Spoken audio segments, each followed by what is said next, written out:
No closing or tolling the Strait of Hormuz. Those were the goals from the beginning of this. Oh, something else. Ballistic missiles, not mentioned anywhere in this entire document. Nowhere. Nothing about developing ballistic missiles, which they have fired at U.S. bases in the entire Middle East and Israel. Completely absent from this document at all. Completely absent.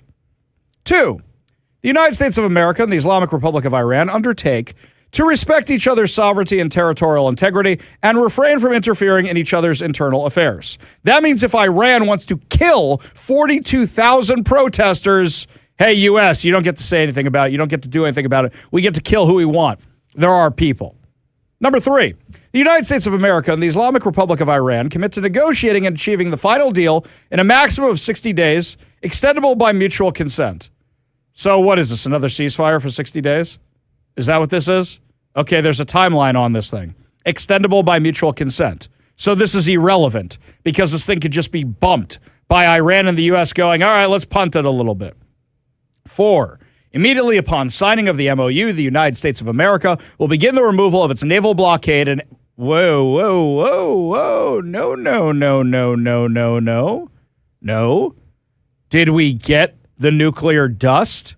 Did we stop them from enriching uranium? Did we shut down their ballistic missile program? Are we sure they're not going to continue mining the strait? No, absolutely not. Why should we remove the naval blockade? If you remove the naval blockade, they can sell oil again, which means they have money again. No. During this period, the traffic of vessels will be in proportion to the number of pre-war traffic being restored by the Islamic Republic of Iran. The United States of America further undertakes to remove its forces from proximity of Iran within 30 days after the final deal. No, absolutely not. These guys cannot be trusted.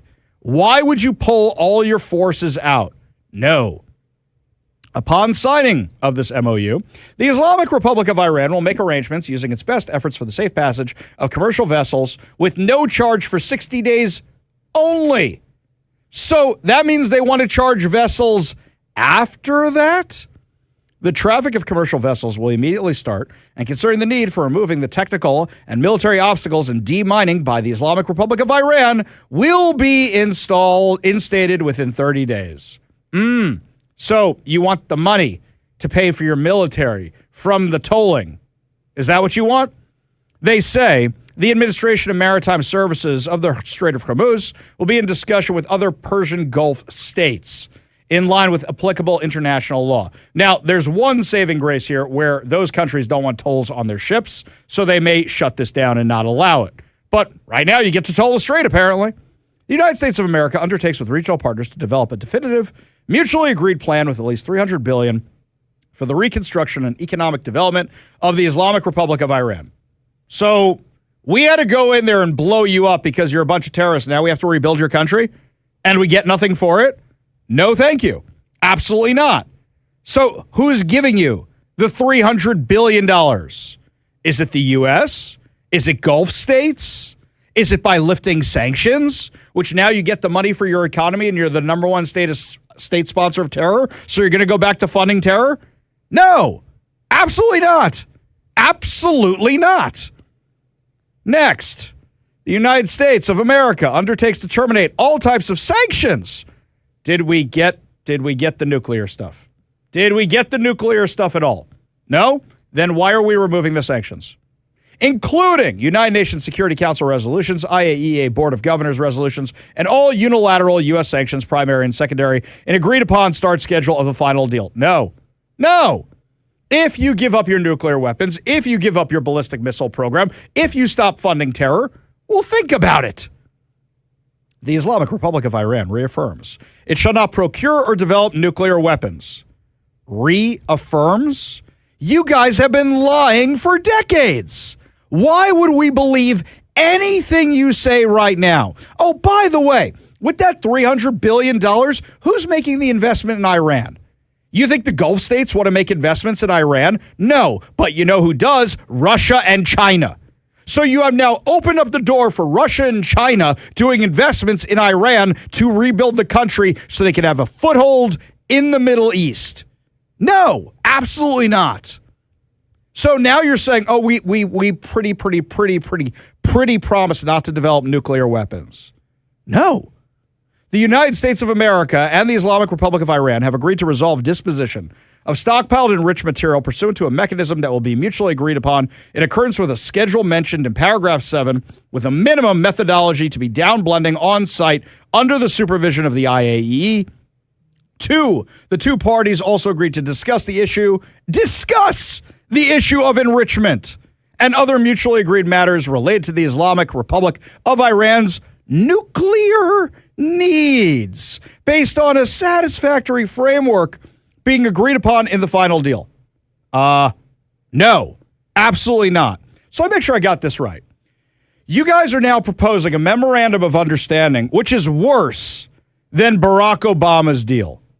Under Barack Obama's deal, we gave them a couple $1 billion, pallets of cash, and removed some sanctions, and said, pretty please don't develop nuclear weapons. Now we're giving them $300 billion for a promise of not developing nuclear weapons, which they've never followed before. Are you insane? No, this is a bad idea. And it gives fodder to the Democrats. Watch every Democrat become a hawk on Iran overnight. And you have now just given them the ultimate line for any TV interview. Obama only gave Iran $1.2 billion. Trump gave him $300 billion. You just cost yourself votes in the midterm. Pending the final deal, the United States of America and the Islamic Republic of Iran agree to maintain the status quo. The Islamic Republic of Iran will, quote, maintain the current status quo of its nuclear program, and the United States of America will not impose any new sanctions and will not deploy additional forces to the region. So you're keeping the status quo of developing nuclear weapons. The United States of America undertakes that immediately upon the signing of this MOU, until determination of sanctions, the U.S. Department of Treasury will issue waivers for the export of Iranian crude oil, petroleum products, and derivatives, and all associated services, including banking transactions, insurances, and transportation, etc. So basically, you're giving them their economy back without getting anything in return. Nothing in return. Oh, it gets worse. The United States of America undertakes to make fully available for use the frozen or restricted funds and assets of the Islamic Republic of Iran upon implementation of the MOU.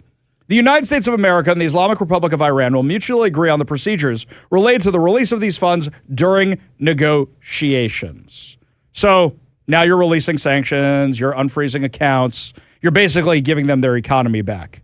You realize how we brought their economy to their knees? How now one rial is worth like $1 million, excuse me, put that the other way around. $1 is worth 1 million rials because their economy has so little value? Are you kidding me with this? The United States of America and the Islamic Republic of Iran agree that an executive mechanism will be established to monitor the successful implementation of the MOU and future compliance of a final deal. Okay, this is garbage. This is absolute garbage. And I'm going to tell you who it came from. This came from Vice President J.D. Vance. He is the architect of this mess. J.D. Vance negotiated this. Why is he the one out there selling it? Until now, who has been the one who's been selling all the deals? Marco Rubio. Who's been the one talking about Marco Rubio, President Trump? Who's been out there representing the administration on this? J.D. Vance saw that Marco Rubio was becoming more and more popular. And he said, I know this is really messing with my 2028 chances. I need to be out front again. I need to be out front in public. I'm going to solve the Iran war. That's what I'm going to do. I'm going to solve the Iran war. J.D. Vance has always been a bit of an isolationist. Have you noticed that Trump's language regarding Israel has changed recently to stuff you might hear from Megyn Kelly, Tucker Carlson, when Trump is saying things like, well, does Israel really have to knock down a whole building when they retaliate against Hezbollah? Okay, guys, it's war, and war sucks. And when terrorists hide in apartment buildings and launch rockets from schools and launch rockets from apartment buildings and launch rockets from hospitals, what are you supposed to do? Just say off limits? Off limits? Also, what, you're supposed to do a tit for tat? They send a rocket at you, so you just send one rocket at them, or you come back and you destroy the launcher, or you come back and you destroy the drone factory, or you come back and destroy the terrorist cell.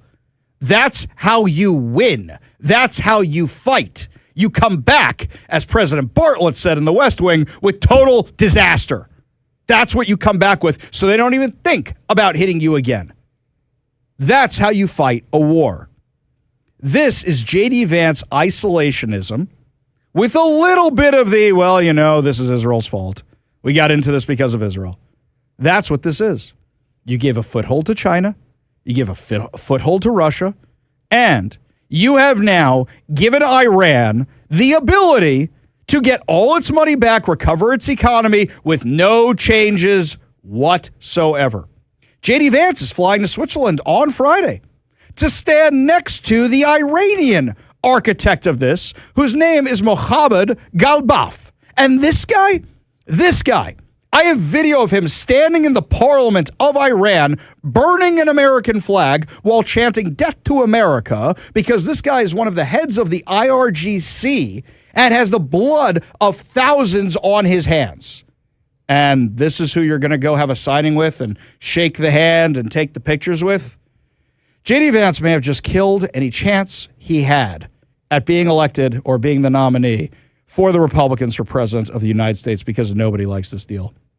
Nobody who understands this deal likes this deal. It is a terrible deal. It is snatching defeat from the jaws of victory. I don't see we got anything we wanted.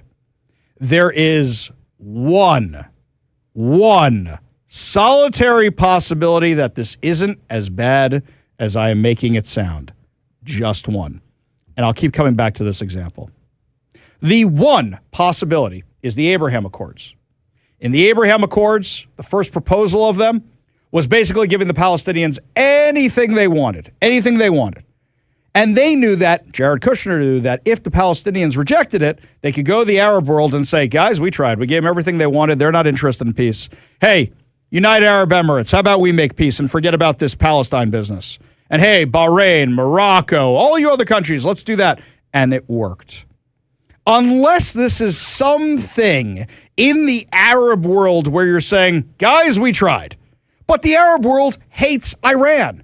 The Arab world made peace with Israel, made peace with the Jews because they were more concerned about Iran, because they hate Iran. You're telling me that our Gulf partners like this deal where Iran gets to keep their nuclear missiles? Where they get to keep enriching uranium? No way. They're standing up there and smiling. Who negotiated this deal? Who were the mediators? Pakistan, which is a stand-in for China. Well, we know China got what it wanted. Turkey, which funds terrorism. Qatar, which funds terrorism. This is a terrible, horrible, no good, very bad deal. And it has J.D. Vance's isolationist policies all over it, where they're starting to, even when J.D. Vance goes out there and talks about it, says we don't want these never-ending wars. We don't want U.S. soldiers' boots on the ground. One, you didn't need the U.S. boots on the ground. You could have gone to your Arab partners and say, take Karg Island. You cut us in for a little piece of the action. We'll give you the air support. Done. That's it. You could have done that. They didn't do that. This reeks of J.D. Vance because of his isolationist policies. And something else with these never-ending wars. You know how you get a never-ending war? You start funding the number one state sponsor of terror in the world, who starts funding it again.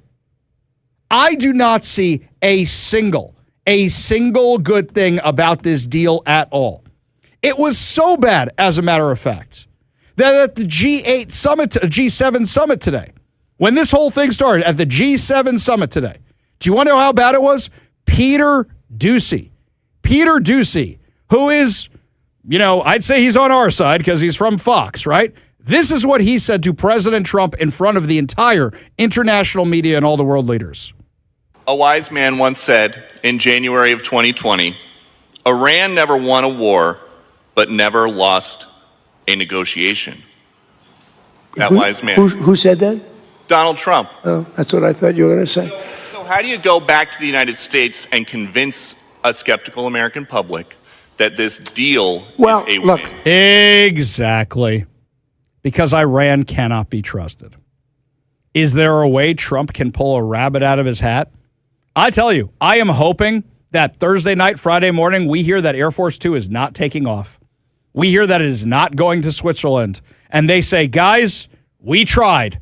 We gave them everything they wanted, and they wanted more. So we're walking away, and the bombing starts the next day. I hope that's the way this works out, because this is a terrible deal. And it will follow J.D. Vance. Because now the Democrats get to say, J.D. Vance and Donald Trump gave more to Iran than Barack Obama ever did. And we never had to bomb Iran while Barack Obama or Joe Biden were president. And the average American will believe it because they don't listen to me. And they don't understand the nuances of it like you do for listening to the show. This is a terrible, terrible, terrible memorandum of understanding. And the only thing that gives me any hope whatsoever is that it's not the final deal. But with a memorandum of understanding like this, what is the final deal going to look like? Hey, England, would you like the 13 colonies back? Hey, Mexico, would you like Texas back?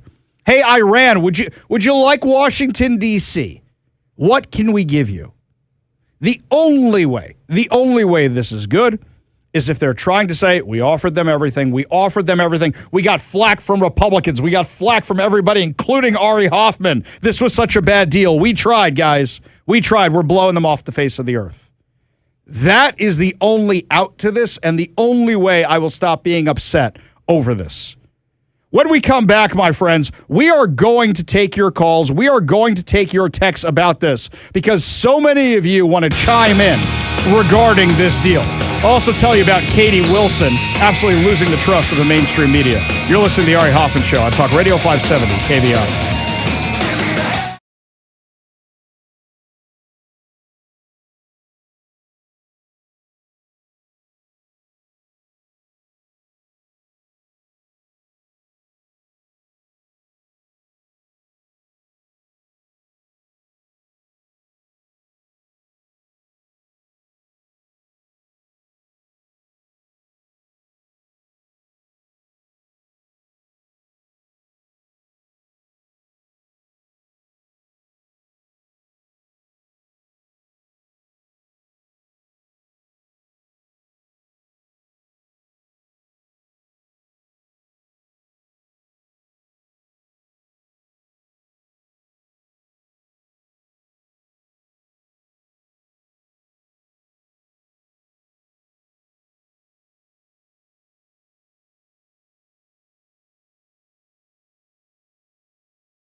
Well, it seems like everybody over on the text line is agreeing with me regarding this deal. Becky and Enumclaw, you're right. We haven't heard from Marco Rubio or Jared Kushner or Steve Witkoff. I wonder what they're thinking. I wonder why this is allowed. I agree with everything you said, and I hope Trump doesn't allow this.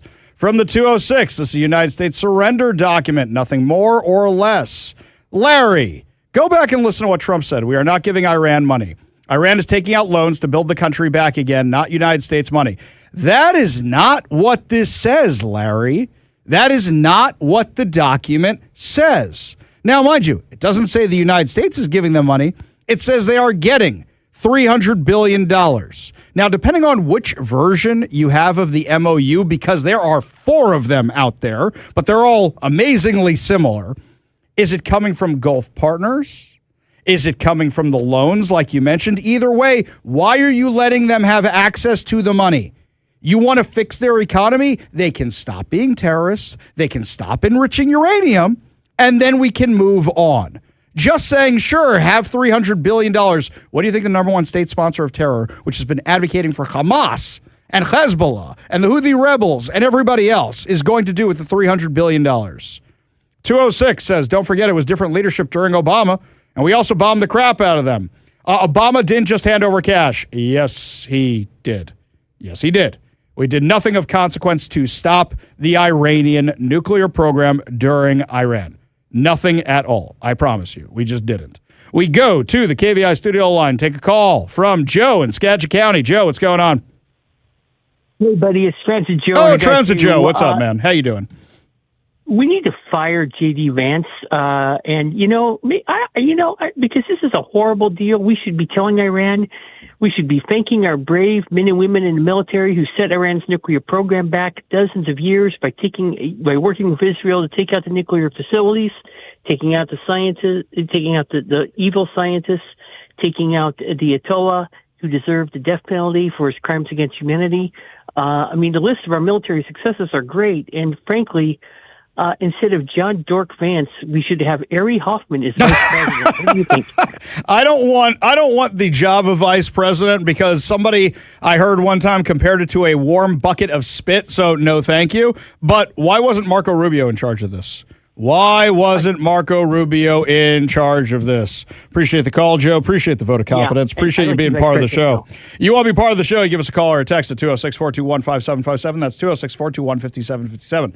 Larry says, Trump said if Iran misbehaves, it's back to bombing again. Yes, I agree with you, Larry. But here's the thing. Why are we giving them any of this? You're giving them the opportunity to misbehave. What do you do if you're a teacher in a classroom and 2 kids aren't behaving well who are sitting next to each other? Separate them. You go here, you go there, right? So you don't let them all of a sudden have the money so they can start funding terror again. They're still funding Hezbollah. They're still helping them out. As bad shape as they're in, they are still doing that. This one here, Chris in Arlington. Is this deal a distraction? Maybe to persuade public opinion. It seems out of characteristic for Trump compared to all the other deals that had America first as a priority. It also seems we are missing a few data points that would change my opinion that this is a terrible deal. Chris, I completely agree with you. Why won't they show us the whole thing? And I'm beginning to think more and more the reason they won't show it to us is because if we look at the whole thing, we'll be even more upset than we are right now. We go back to the KVI studio line, take a call from Dennis in Tacoma. Dennis, what's going on? Hey, Ari, please tell me this is a ruse by Trump or something. I mean, there's no way he's just going to say, just let JD handle it. I just can't understand that. Yep. To come to this, it can't happen like this. Yep. I think we're all on the same page here, man. And look, the people who listen to this show, we're not the TDS people, right? The people who listen to this show. What have I been called? A shill for President Trump, a right-wing shock jock. I've been called the president of MAGA. I've been called all these different things before, right? We're allowed to disagree with the man. This is not good. Really not good. No, this is not good. Yeah. No. And I think it's going to hurt him in the midterms because a lot of independents are going to go, you raise my gas prices for this, right? In fact, I think people behind glass windows right now, if I look at the people behind the glass windows in my studio right now, they're probably saying, yeah, you raised my gas prices for this? See? Shaking his head. And he doesn't agree with me on anything. You see what I'm saying? Dennis, appreciate the call. Appreciate you being part of the show. You want to be part of the show, you give us a call or a text at 206-421-5757. That's 206-421-5757. Up next, my friends, the media is big mad at Katie Wilson. That's right, Seattle Mayor Katie Wilson can't hold her own when the entire media is coming after her. Young Zach got to confront her today. We'll tell you what that's all about when we come back. You're listening to the Ari Hoffman Show on Talk Radio 570 KVI.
Good news, my friends. McStabbies. The McDonald's franchise at the intersection of 3rd and Pine Street has reopened for in-restaurant dining. You don't have to get your stuff through a window anymore and run for your life. No, my friends, you can sit there and enjoy it. Which makes me ask the question, what changed? Oh, you mean the city said there's a whole bunch of people coming to Seattle. We might want to clean up the area on 3rd and Pine, 3rd and Pike, because it's so dangerous over there. We might want to do something about it, which shows you they could have done something about it the whole time. They just chose not to. Now, as exciting as everybody is treating this moment of McStabbies having their restaurant open again, oh, things are getting better in Seattle. You want me to prove that they're not? Como News, man seriously injured during late-night stabbing at Gasworks Park. From the Post-Millennial, 2-man critically stabbed near Seattle World Cup venue as city welcomes international visitors. So the stabbings are still happening. They've just been pushed out of the downtown core. That's right, keep the tourists safe. Let the tourists have their McDonald's. In fact, they even cleaned up the sidewalk and put some nice Native American-looking drawings on it. Isn't that nice? Waste of your taxpayer money. Isn't that nice? Because in a few weeks, there's just going to be some homeless guy pooping on it right there in the middle of the street. Well, you think it's just me calling out Katie Wilson? No. The entire media was calling out Katie Wilson. So she had a presser today. And we've been sending young Zach all over Seattle to cover FIFA because you know what's amazing about this? So a lot of times they won't give press passes to KVI, right? They won't do that. But it's FIFA, not Seattle you're dealing with now. So you don't have to go through the mayor's office with this kind of stuff anymore. We can sneak in young Zach. So today, what's interesting is this is audio that young Zach got for us. Now, if you listen carefully, the entire media and the gaggle they did with Katie Wilson, they are all calling her out. No, this is a global mega event, and so we are very much expecting and prepared for protest activity, which is why we have many designated protest zones. Wait a second. Okay, I don't know if you heard that too well. Let's go through that again. Katie Wilson was asked if there are going to be massive protests. She was asked this by one of the reporters who saw what happened in Los Angeles. If you don't know what happened in Los Angeles yesterday, Iran was playing. And when Iran was playing, what happened was you had a whole bunch of Iranians that now live here, that love freedom, that hate the Ayatollah. By the way, they're not going to be happy about this Trump deal either. They were handing out T-shirts with the names of people killed by the regime for people to wear inside the stadium. They were bringing in the Iranian flags with the lion on them. That's the old pre-1979 flag. And the stuff was being taken away, and FIFA's losing their minds because they banned that flag. So you've got those kind of protests. But we're Seattle. We are Seattle, my friends. And we don't protest peacefully. No, I'm not worried about the Iranians. I'm worried about who shows up to support the regime.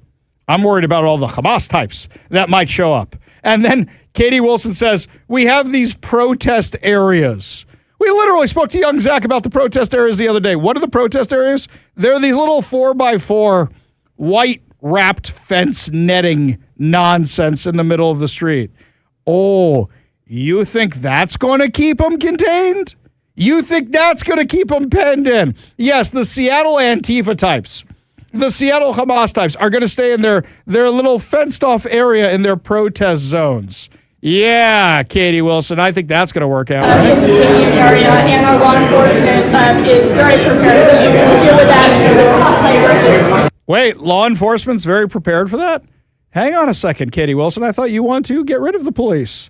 I thought you didn't want police. I thought you wanted to defund the police. I thought you wanted to abolish the police. Now you're saying, hey, wait a minute. We might actually need those police types. We go to the KVI studio line, take a call from John and Kent. John, what's going on, man? Yeah, I thought the president's son-in-law was supposed to be in on part of that negotiation, plus some other guy, besides the vice president. Witkoff, Steve Witkoff. Yeah.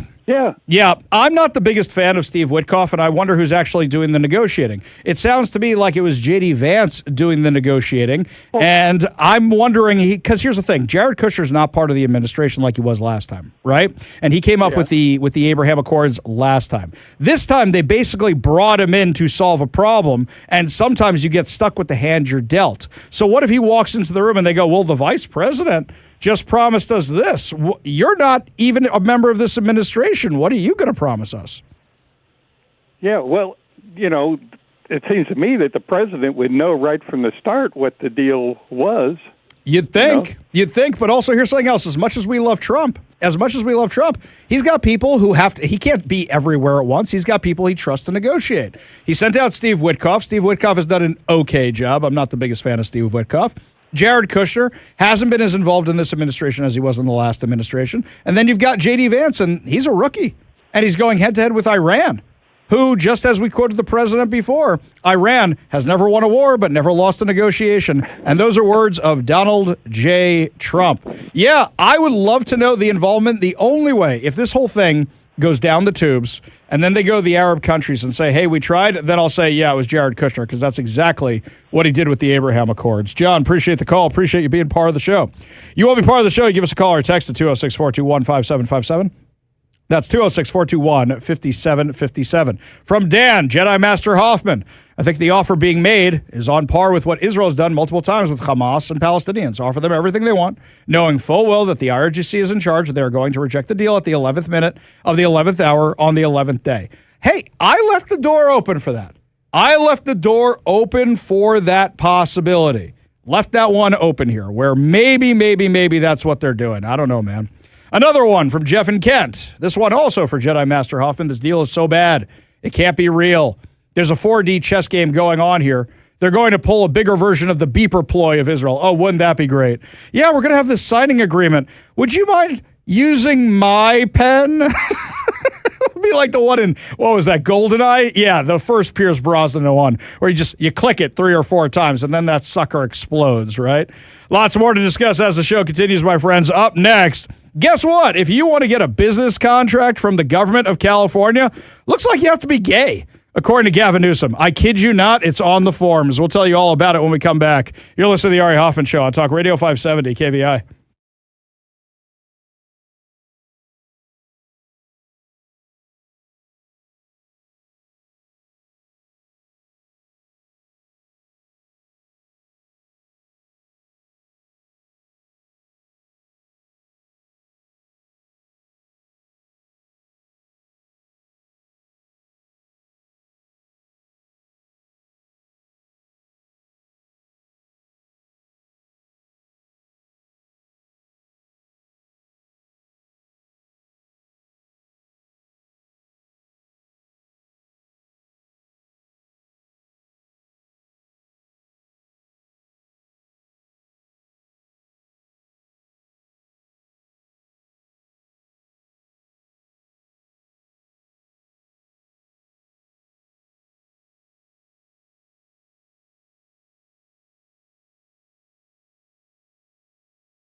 Our friend Chris Rufo over at City Journal has a fun little article now. It says in California, state Democrats have embraced another kind of favoritism. Contracts for state-certified gay-owned businesses. So, if you want that state contract, you know why you didn't get it? I'll tell you why. Maybe they weren't gay enough. That's what it is. That's got to be why you didn't get the contract. Oh, well, maybe we got a solution. I know. Here's our solution. Here's how we fix that. Can you tell me what is queering the map? So I think we were trying to make the maps more gay. That's how we fix everything. That's how we do it. You want a contract from California? That's what you got to do. The scheme operates through California Public Utilities Commission, which regulates privately owned utility companies. California Utilities spent more than $43 billion in 2024 on contractors, fuel suppliers, surveyors, engineers, and others whose work helps deliver water, gas, electricity, and internet service to California's 39 million residents. In 1986, the governor signed an Assembly Bill 3768, which required certain regulated utilities to submit annual plans for buying goods and services from women and minority-owned companies. 2 years later, this same agency created its Supplier Diversity Program, which would enforce the law and set contracting goals for large utilities. Under a series of Democratic governors, the program has expanded to include gay-owned businesses. In September of 2014, then-Governor Jerry Brown signed legislation requiring the agency to recognize LGBT-owned businesses as eligible for supplier diversity benefits. 5 years later, Governor Gavin Newsom expanded the program further, encouraging other companies involved in the energy sector to award contracts to gay-owned firms. In the years that followed, they faced activist pressure as it implemented the gay expansion. Build Out California, a since rebranded LGBTQ building industry organization, sent a letter to the commission arguing that homophobia existed within the ranks of the utility companies. The state's legislative LGBTQ caucus suggested in a 2021 letter they even consider lowering gay procurement targets as an insult to the LGBTQ plus community. By 2022, the agency had fully implemented the expansion. In practice, this meant establishing a goal for utility companies with annual reserves exceeding $25 million to buy things from state-certified LGBTQ businesses, which means if you don't spend the money with these groups, you ain't getting the money. This scheme raises an obvious question. How does a business qualify as officially gay? Well, apparently it's the paperwork. Supplier Clearinghouse, a group that certifies firms for the program, features a list of qualifications linked on its website. Applicants can secure certification by providing a letter from an LGBT organization attesting to their sexual preferences. I got a question. Are you going to go in the room and check? Is that how this works? How do you verify something of that nature? Proof that a newspaper identified them as LGBT, or 3 letters from personal contacts written on company letterhead attesting to their homosexual orientation. So wait a second. If I want to get this money from California, I go to the HR department and I say, guys, can you put on a letterhead that I'm gay so that way we can get the access to the $25 million that California is giving away? Corporate officials who falsely represent their business as gay face up to a year in county jail. Okay. Supplier Clearinghouse also accepts gay certification letters from the National LGBTQ Plus and Allied Chamber of Commerce. How about it's just this, guys? If you're at a certain threshold, anybody can apply for these grants. Anybody has access to these grants, and we pick the most qualified ones, not based on who they're sleeping with, who they're not sleeping with. How about we just do that? Would that be so insane? Would that be such an odd thing to do? Instead, what do we got to do? Instead, maybe this is the problem. Maybe they weren't gay enough. This is insanity. This is actual insanity that this is something we're even talking about that's happening in California. Absolute craziness. Lots more to discuss as the show continues, my friends. Up next, Seattle City Light planning massive increases thanks to the Democrats. Tell you about how it's going to affect your wallet when we come back. You're listening to The Ari Hoffman Show on Talk Radio 570 KVI.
Welcome to the Ari Hoffman Show on Talk Radio 570 KVI, your home for the politically homeless, streaming live at KVI.com and the KVI app. If you want to be part of the most dangerous show on the airwaves, call or text the KVI studio line at 206-421-5757. That's 206-421-5757. Coming up this hour, Washington test scores fall again, and there is once again an effort to remove Keith Swank from office of sheriff. But before we get to any of that, my friends, I want to remind you, we are giving away two tickets to see Chris Tucker at the Snoqualmie Casino and Hotel Ballroom on Friday, June 26th. In order to win these fantabulous prizes, all you have to do is text the word I give you to the number I give you for your chance to win. Today's word is laugh, as in if you go see Chris Tucker, odds are you're going to laugh. L-A-U-G-H. Text the word laugh, L-A-U-G-H, to 206-421-5757. That's 206-421-5757 for your chance to win. Now, you're going to need a lot of free stuff because your utility bills are about to go up in price. According to Como News, Seattle City Light is proposing a pair of 9.5% rate increases in 2027 and 2028 as the utility, quote, seeks to modernize aging infrastructure, expand renewable energy resources, and prepare for growing electricity demand across the region. Do I get to say I told you so yet? Do I get to say that? Would you like to know what actually caused this? Number one, if you tell everybody to start using electric vehicles and to start using electric ranges and to start using electric furnaces and to start using electric and not gas, hey, people are going to need more electricity. And as long as you keep demonizing things like hydroelectric dams, you're going to have a problem because those wind farms ain't doing the job. Those solar panels, we live in the Pacific Northwest. How many days of the year is it actually sunny here? So now they want to deal with growing electricity demand. So now they're going to have to up your rate. Expand renewable energy resources. You know, this sounds like something that there may have been some initiatives to stop this nonsense, and yet they did it anyway. Yeah, this may have been some stuff that Turd Ferguson was hiding to keep off your bill back when he was the Attorney General of Washington. Right. You remember all this? Yes. If you want to know who's making life more expensive for you, it is Bob Ferguson and the Democrats. The proposed increases are part of Utilities' new 2027 and 2032 strategic plan, which will be presented today to the Seattle City Council's Parks and City Light Committee. Isn't that nice? They say the investments are necessary to maintain reliable service while responding to rising costs. Climate challenges. What are the climate challenges? How is climate change affecting your utilities? And increased electrification as more customers adopt, wait for it, electric vehicles and switch from fossil fuel heating systems. You remember when they tried to ban gas? And we said, wait a minute, that'll cost like $40,000 minimum to convert your house to electric. Yeah, Democrats didn't care. They went ahead with it anyway. People like Congresswoman Emily Randall, back when she was in the Washington State Legislature, was talking about how nice it was to have a cozy gas fireplace when the power went out, but then voted to ban gas. The utility said, quote, the energy industry is at a turning point, and so are we. How we use energy, where it comes from, and what it costs is changing quickly. You mean the fact that you've jacked up the prices on everything? SCL cited several factors behind the proposed increases, including inflation. Sure, blame inflation. Supply chain disruption. What are we, 2020 here? Give me a break. Higher labor costs. Who raised the labor costs in Washington State? And the growing expense of utility equipment. Officials also know that electricity demand, which remained relatively flat for years, is expected to grow steadily as homes and businesses electrify transportation and heating systems. Whose fault is that? For a typical residential customer, Seattle City Light estimates that monthly billings would increase by about $10 in 2027 and another $10 in 2028. So what you are talking about is a 200% increase? Wonderful. Fantastic. Thank you so much. Customers enrolled in the utility discount program would see a smaller increase, with bills rising approximately $4 a month in each of those years. The utility emphasized that plans to expand assistance programs and affordability measures to help customers manage the higher costs. You know what? It doesn't pay to make money in Seattle anymore. It just doesn't. I'm just going to identify as a poor person and see if they'll pay my utility bills. Maybe I can get a nice apartment overlooking Green Lake. Yeah, this all sounds lovely. This sounds great. I'll get a free cell phone. I get some gift cards. I get some drug paraphernalia. I won't use it, but if that's part of the thing, I'll just take it. It'll be fun to show people, oh, look what I got from the government. You want to go do some drugs? Crazy. Additionally, here's what else they want to do. Ready? Adding new carbon-free energy resources such as wind, solar, battery storage, and transmission capacity. How many times have we been through that solar don't work here in the Pacific Northwest? Replacing aging electrical infrastructure, including deteriorating underground power cables. I'm fine with that. You got to do that kind of stuff. Meeting obligations under the new Skagit hydroelectric project license. Who changed the regulations for that? Because they're at war with hydroelectric. There you go. Modernizing technology systems to improve customer service, cybersecurity, grid resilience, and operational efficiency. I don't believe you guys. I believe the majority of this is actually going into the climate change stuff. In fact, we're going to pull up this proposal tonight. We're going to take a look at it. And this is why so many people are leaving Washington. With the cost continuing to increase, do you get any more value for the amount of money you are shelling out here in Washington? Nope. Kevin Wallace, who's the CEO over at Wallace Properties, he's a former Bellevue City Council member, has this handy-dandy little chart that he posted over on LinkedIn. He said, we started the year with 17 billionaires in Washington. Number 15 launched his kids and is ready for a new home in Las Vegas. That means Richard Barton, the CEO of Zillow. He's out of here. Number 7 discovered the coffee smells better in Florida, which means Howard Schultz. Now it appears number 4 discovered that they can make video games from anywhere, and a $70 million estate north of Miami will do just fine. Okay. So that means more and more people are getting out of here. Assuming Newell changed his domicile, that's Gabe Newell, changes his domicile, that's $15 billion in wealth, headed for states with no income, capital gains, or estate taxes. And it's only been 96 days since the income tax bill passed. This is going to leave a mark. Mr. Newell, thank you for the jobs you created in Bellevue. You too will be missed. So let me make sure I got this right. I thought that Democrats said there wasn't going to be any capital flight. They're not going to leave. We're just going to tax the millionaires and tax the billionaires. Not you little people. What happens when all the millionaires and billionaires leave town? Who's left for them to tax? You and me, my friends. That's why we're working so hard to repeal the income tax. Now, tomorrow, Brian Haywood's going to be joining us on the show. He's going to be joining us to give us an official total of how many signatures have come in. They're doing great so far. You guys are doing amazing. If you want to know where you can sign these forms and how to get them delivered to you and send them back, but don't forget, you're running out of time, guys, and the mail is not the most reliable thing in the world. Head on over to letsgowashington.com. That's letsgowa.com to get all the information there. And here's the other thing.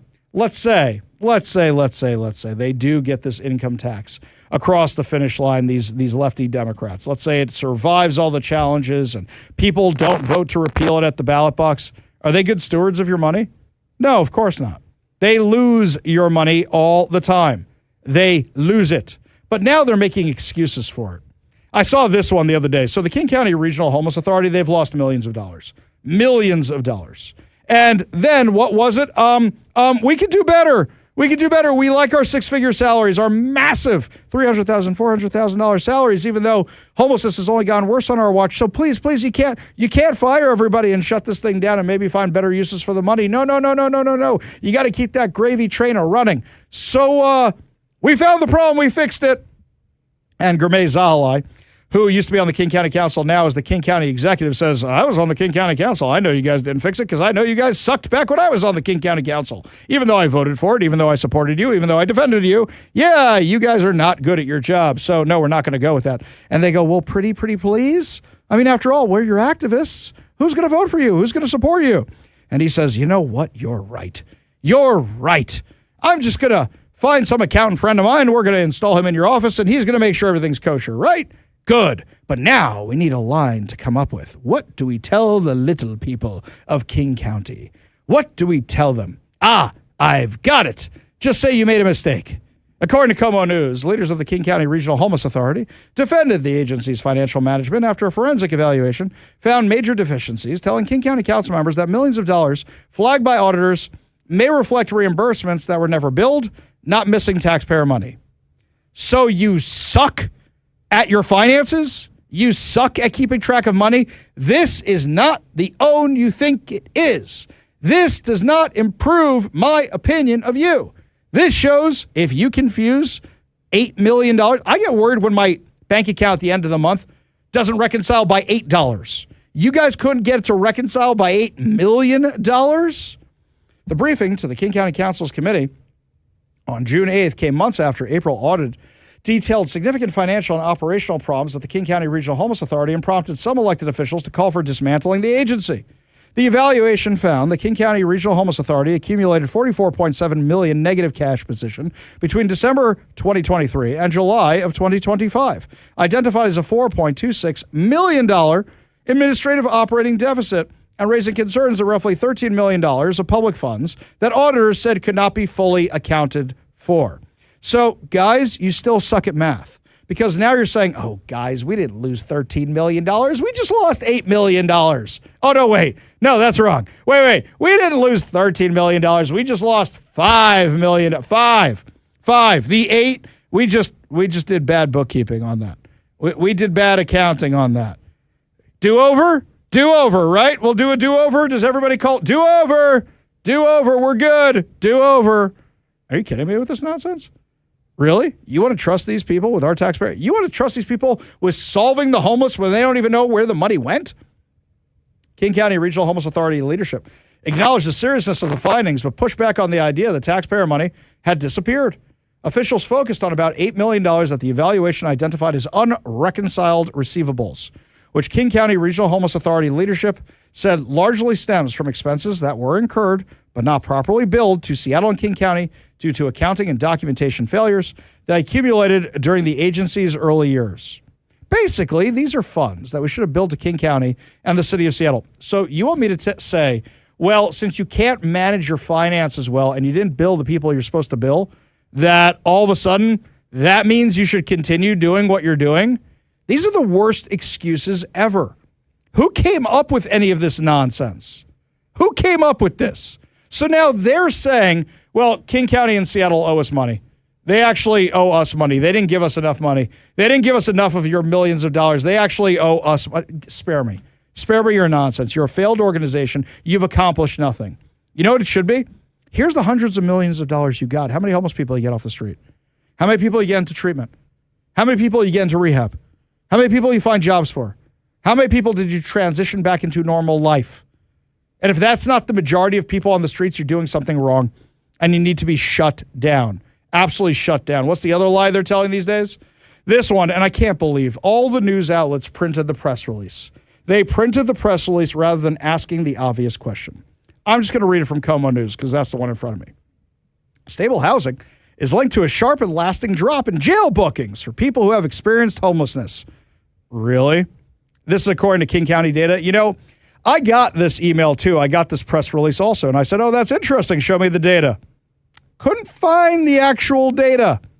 But analysis by King County's Department of Community and Human Services. Oh, you mean the guys who also lost millions of dollars? We should trust their bookkeeping on this. We should trust their financial analysis. We should trust their analytics. No, thank you. Found jail bookings declined nearly 27% in the first year after people moved into housing and continued to fall over time. Anybody want to tell me what the problem is here? Anybody want to tell me? Ready? Maybe we just stopped prosecuting crimes. Maybe we just stopped arresting people. Do you think maybe that's it? This whole thing is flawed data. This whole thing is flawed logic because it assumes that the cops are doing what they're supposed to be doing, being allowed to do what they're supposed to be doing. And on top of that, it also assumes that the prosecutors are doing what they're supposed to be doing. So, no. No. I do not believe any of you. This is the best excuses you could come up with, and why would I trust you? You're like Iran. You've never told the truth before. Why should we trust you now? Nobody does. Do you believe this nonsense? You give us a call or a text at 206-421-5757. That's 206-421-5757 from the 425. When Seattle City Light says go green, they are referring to their rate hikes and more money they will be making. Yes, exactly right. Seems like a lot of people are not hot on the Iran deal, still getting texts about it, even though we talked about in the opening segment of the show. This one here from the 425, Ari, we need to wait.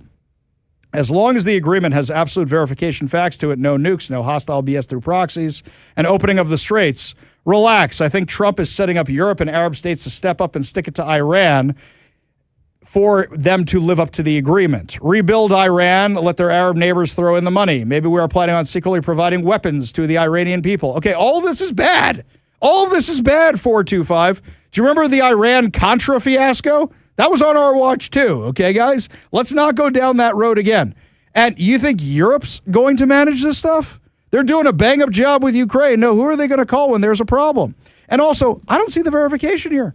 I do not see it. Instead, I see all carrots, no sticks. That's what I see regarding all this. That's what I see happening here. This one here from John in Redmond, Jedi Master Hoffman. I think the deal is to give Iran everything they want. When they violate it, which it will, we can say we tried and found out, and they found out. Yeah. I mean, look, I hope that's what they're doing. I'm just not sure that's what they're doing. And right now, I have more questions than answers. Speaking of questions, it looks like the kids in Washington public schools have all the wrong answers, my friends. Because when we come back, the public school scores have dropped again, as has Seattle's ranking and Washington's ranking. We'll tell you where we're at now when we come back. You're listening to The Ari Hoffman Show on Talk Radio 570 KBI.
Welcome back to the Ari Hoffman Show. Just want to remind everybody of the other contest we are running this week.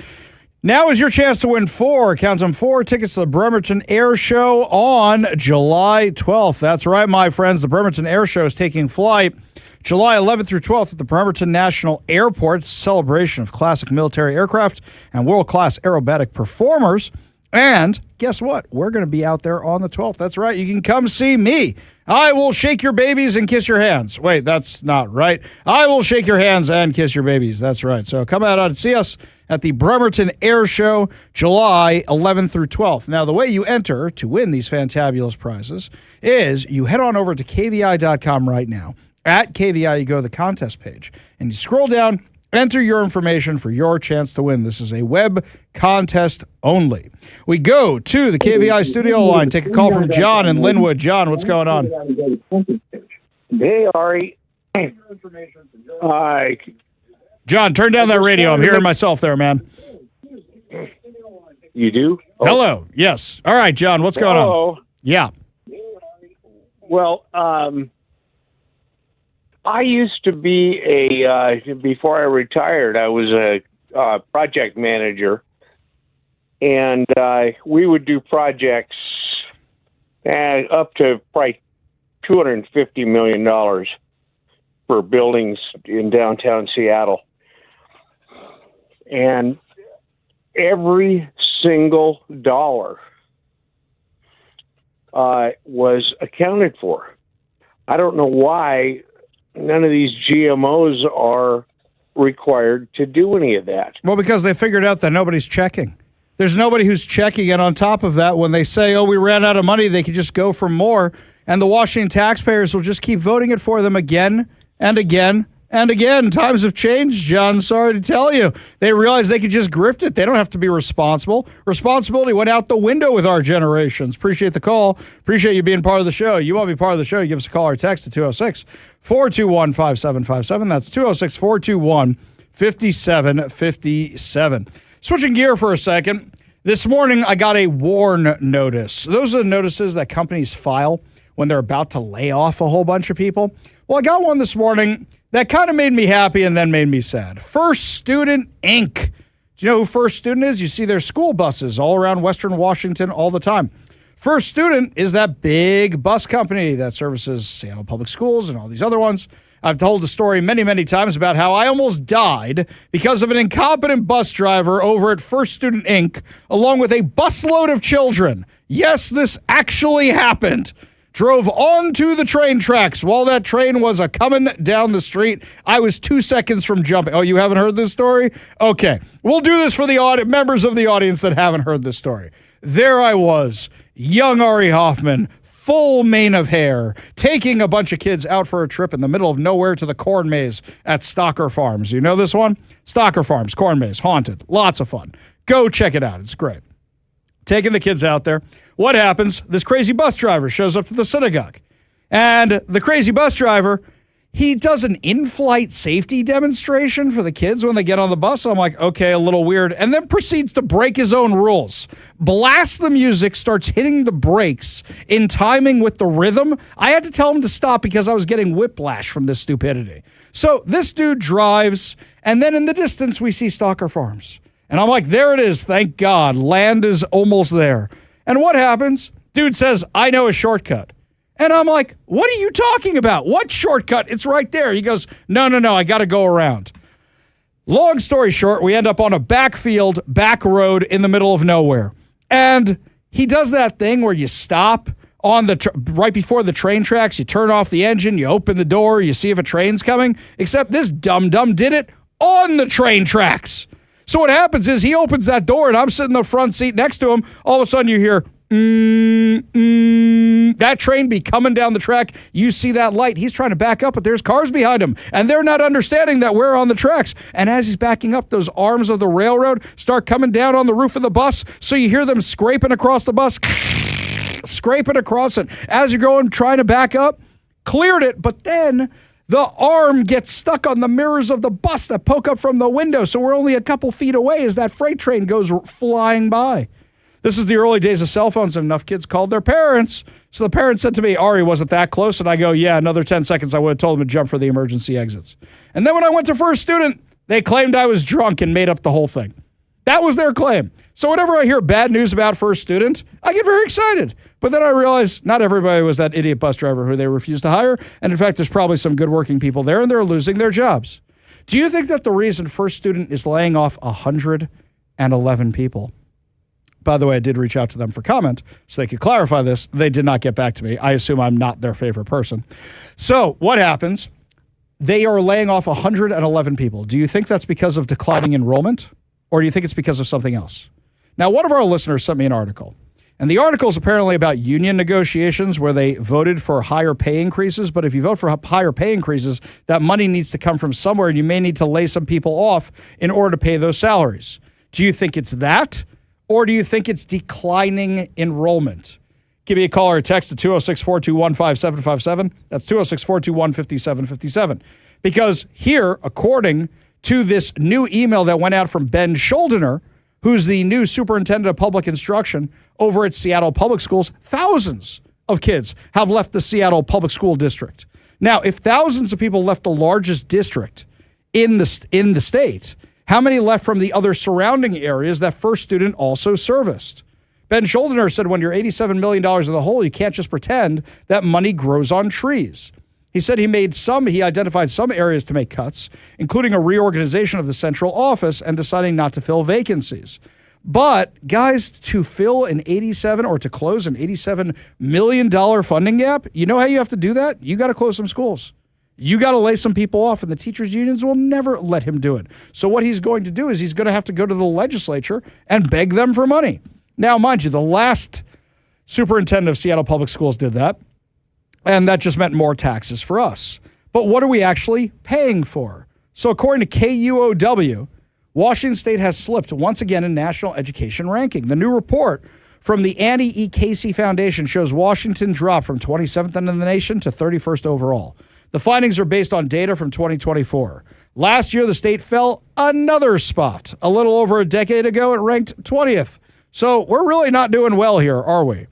Washington's Office of Superintendent of Public Instruction remains skeptical of the research and contends that the state has made progress in every area. Really? What?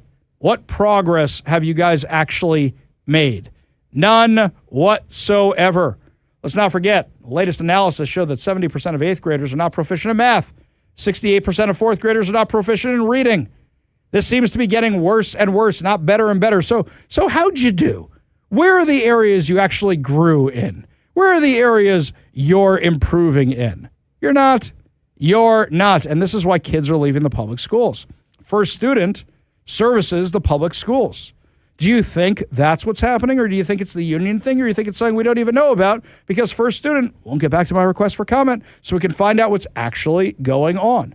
I feel bad for the bus drivers that are losing their jobs, but this is as a result of the public schools sucking. And then there's something else. When you have a big budget deficit, you're going to stop paying for things like the school buses. Do you think it's a funding thing where a lot of districts said, we're not paying for this anymore? Parents, you lazy parents, drive your kids to school.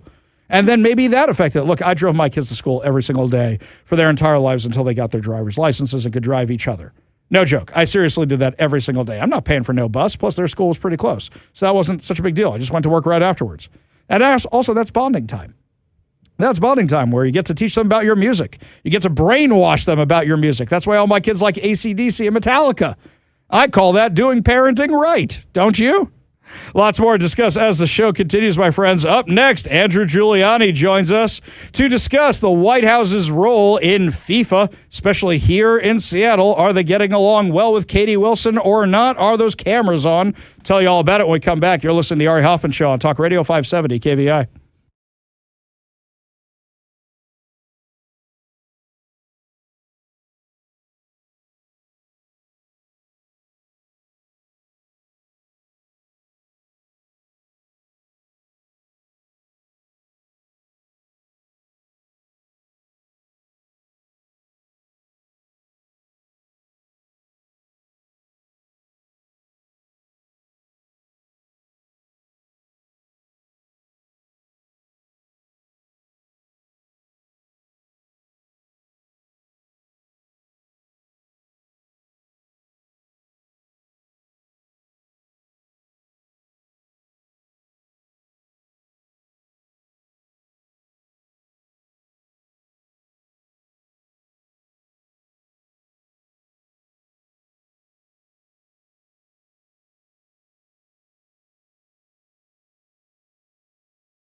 Well, my friends, the World Cup is underway, and of course, we look at everything through a bit of a political lens. But how's the White House doing handling all this fun that's going on here in Seattle, especially given the fact that we have an oppositional governor, an oppositional King County director, and an oppositional mayor? Joining us now to discuss on the KVI studio line, Andrew Giuliani, who's the director of the White House FIFA Task Force. Thanks so much for being with us today. Hey, really, really good being with you, Ari. Good to have you here. So it seems like everything's going well so far. Hey, you know what? It's been 1 week in, and I think this is going fantastic. And the reason why I could tell is you see the play that's being talked about on the pitch. Everybody's very, very exciting. I think the U.S. team coming out in convincing fashion with a great victory against Paraguay really helped that too. And just the fact that, hey, look, we've put, so much time and effort over the last, 15 months into making sure that the stadiums were secure, the fan fest, all the areas around them, the transportation was going to work here. It's nice to see it coming into fruition. It's nice to see the focus be on these incredible athletes and the work that they're doing. So does the president have any money riding on the games? Is it the kind of thing where he bets the other world leaders and he says, hey, Team America is going to win? That's a great question right there. I always let the president speak for himself on this stuff just because he always likes a nice cliffhanger. He likes you sitting on the edge of your seat. I can tell you he's going to lean in on this World Cup. I've already talked to him a couple different times since the U.S. won. I had the opportunity to go and go down the night before the game and have the president call the team. And he gave a great, pregame speech to the team, talking about how they're going to make the country proud over our 250th birthday to compete in a World Cup, the largest sporting event that our country's ever hosted, over our semi-quincentennial. What an unbelievable opportunity in time to wear the flag, to wear the crest, as they say it. And the thing that's amazing about this group of young men, they love their country. Whatever differences politically they might have, whatever backgrounds they come from, you can tell they love their country. The fact that after their victory yesterday, on Friday, they ended up huddling around in prayer, I think was absolutely beautiful. I think this is a team that the entire country can get behind, and I'm really, really looking forward to this next match in Seattle on Friday against Australia. Yeah, everybody else is here too, because I looked at the ticket prices and holy cow, I don't think I'm going to be going to that game. I couldn't even cash in for a media pass on that one. We're talking with Andrew Giuliani, who's the director of the White House FIFA Task Force. Now, regarding Seattle, our mayor and other elected officials really do not like the president, and they've been doing everything in their power seemingly to make your job harder around here. Has it been a good relationship, and that's just grandstanding, or has it been difficult to work with them? Well, I'll tell you what has been good, right? I mean, working with Seattle PD, working with law enforcement, kind of the work between the federal law enforcement and state and local law enforcement has been as good as you can expect, which I think has been really, really key. Whatever political differences the mayor has and the governor has with the president, and, we know certainly where they stand on issues. We know how the president, always stands by our law enforcement, understands the importance of making sure that our national security is first and foremost when you're thinking about global events like that. The great thing is law enforcement has leaned in. So that's been great. I also have to compliment the Seattle Host Committee in particular. I think they've done a good job at really trying to push for Seattle and Washington, for all those people that love soccer, whether or not you're of our political persuasion or of their political persuasion. So in spite of the differences, I think there's been good progress. Look, could there always be better? Yeah, there could be. But I think this is one of the things that I've tried to impress upon everybody. And for me, and people know where I stand. You can go look at my politics over here. President Trump and I see eye to eye on, I'd say 99%, but I think that's too conservative. 99.9% of issues. But we look at it this way. We want to get everybody on board who wants to make this World Cup the greatest World Cup yet, so that way we can show off American exceptionalism over our first 250 years and the hope and promise of our next 250 years. That's the greatness of the United States of America. There's one country that can host a World Cup on this stage, and that's the United States of America. And Ari, for my money, I know we talked about that before. For my money, there's only one president that can host this kind of global event this way, and that's the 45th and 47th president of the United States, Donald J. Trump. Well, I will say it is a spectacle, and we're all looking forward to it. It's been fun to watch, even for those of us like me who are not soccer fans. Andrew Giuliani, director of the White House FIFA Task Force, thank you so much for joining us today. Really do appreciate it. Ari, looking forward to it, and looking forward to seeing Seattle rally around our boys in red, white, and blue here on Friday. Awesome. Really hope for a win for Team USA. We got a whole lot more to discuss as the show continues. You're listening to The Ari Hoffman Show.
Welcome back to the Ari Hoffman Show. Just want to remind everybody we are running two contests today. The first one is we are giving away two tickets to see Chris Tucker at the Snoqualmie Casino and Hotel Ballroom on June 26th.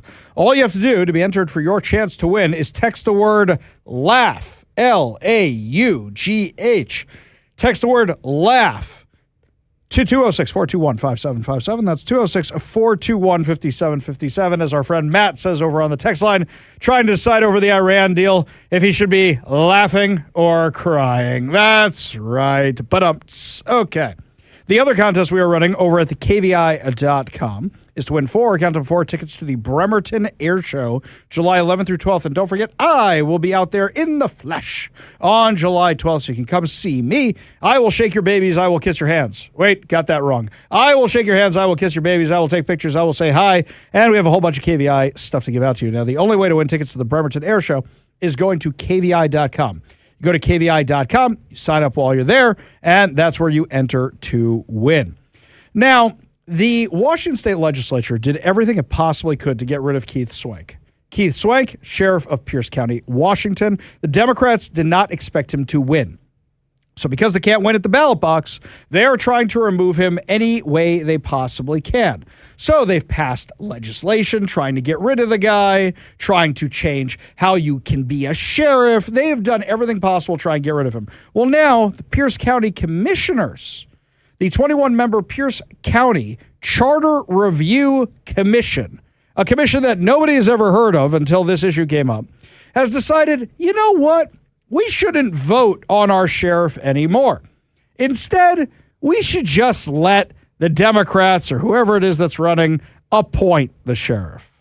Now, first of all, it's taking away your right to vote. But second of all, you got a bigger problem here. You remember the only county that has done that in Washington?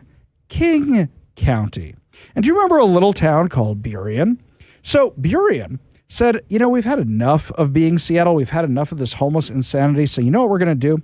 We're going to change things up a little bit. We're going to say to our homeless, you guys, you can still camp, but can you not camp near schools or public buildings? And when we come find you, we're going to offer you treatment. Otherwise, you know, we're going to send you to jail, but we're going to offer you the treatment and stuff first. And then Dow Constantine, who was then the King County executive, told the appointed sheriff not to enforce this new ban. And she didn't. And they had to go to court over it. Now, Burien ultimately won, but basically, when you have an appointed sheriff, you have a lackey. That's what you have. And also, you're taking away people's right to vote. So now they are so desperate to get rid of Keith Swank, the people in Pierce County might vote away their right to vote to get rid of Keith Swank, which is absolutely insane. We go to the KVI studio line, take a call from Brenda. Brenda, what's going on? Hey, I just want to provide you an update. Yeah, my name is Brenda Molesky here, Commissioner Charter for District 2.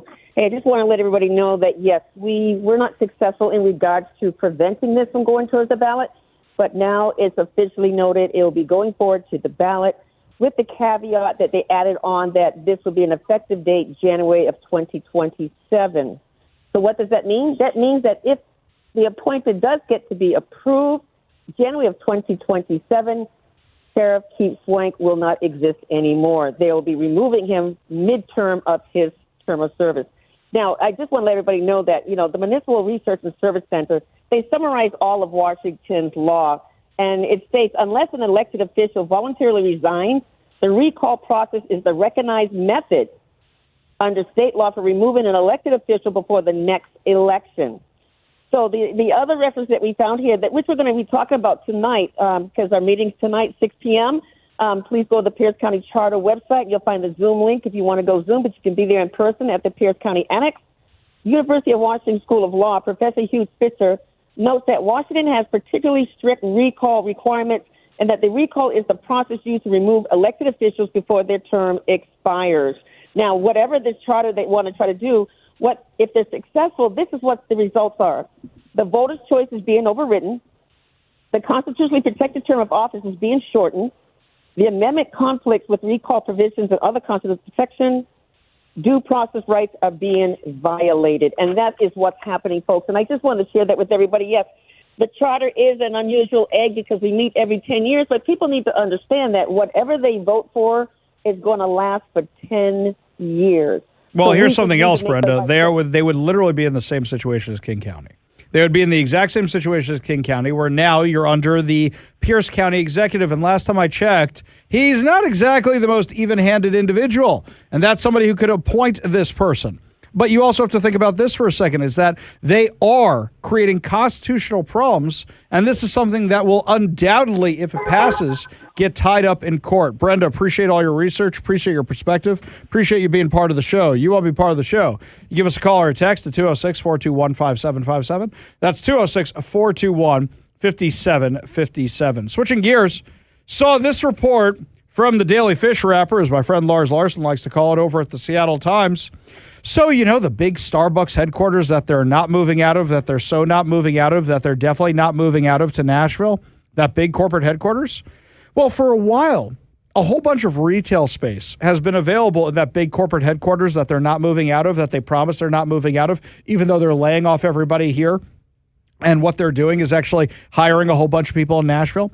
So downstairs, they used to have a big Office Max, or was it Office Depot? I don't remember. It was one of the office companies that don't exist no more.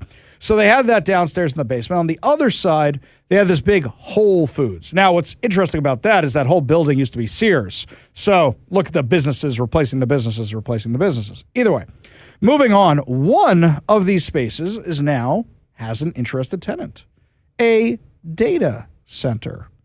So a data center wants to go into that building, and I'm sure the landlord is ecstatic, but of course the lefties are going bonkers crazy. Why? It's going to be bad for the environment. It's going to use up all the electricity. It's going to use up all the water.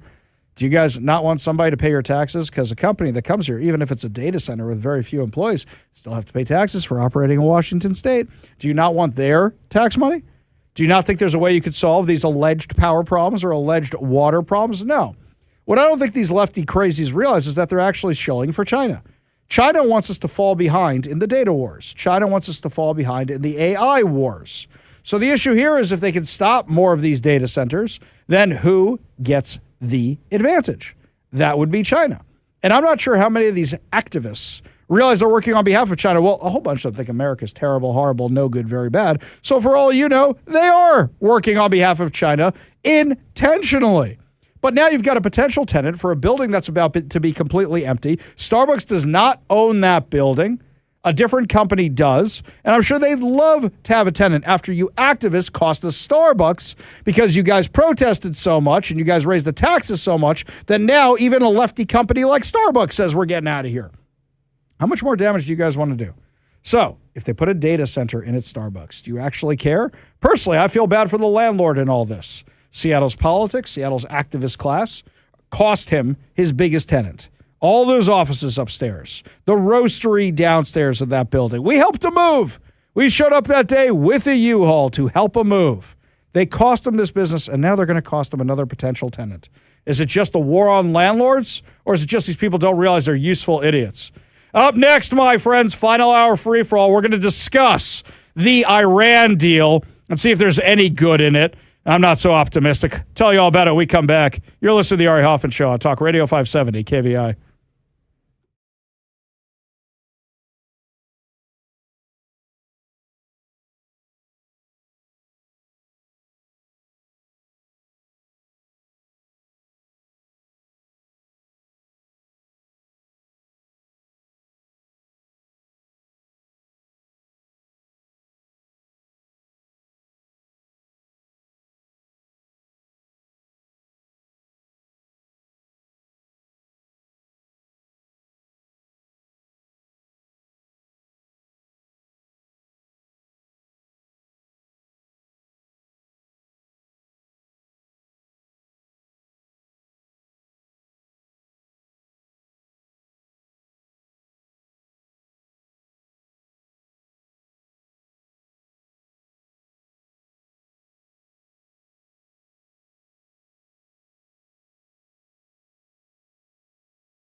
Welcome to the Ari Hoffman Show's final hour free for all. Your calls, your texts, your thoughts, your stories, streaming live at KVI.com and the KVI app. If you want to be part of the most dangerous show on the airwaves, call or text the KVI studio line at 206-421-5757. That's 206-421-5757. Coming up this hour, why is the entire local media mad at socialist Seattle Mayor Katie Wilson? We'll have some fun audio for you. But before we get to any of that, today, the Memorandum of Understanding was read to the media. Now, various versions of the Memorandum of Understanding regarding the Iran deal have been leaked to the media, and they were all very, very similar to this one that was read to the media. Looking at this thing on its face, this is not a good deal. This is a very, very, very bad deal, and has J.D. Vance's fingerprints all over it. Who's been the one shilling for the deal all week? Hasn't been Marco Rubio. That's normally who you see in situations like this. The one who's been out there doing all the shows has been J.D. Vance. J.D. Vance was the architect. J.D. Vance was on the negotiating team. J.D. Vance is the one going to the signing ceremony with the mass murderer from the Ayatollah's regime.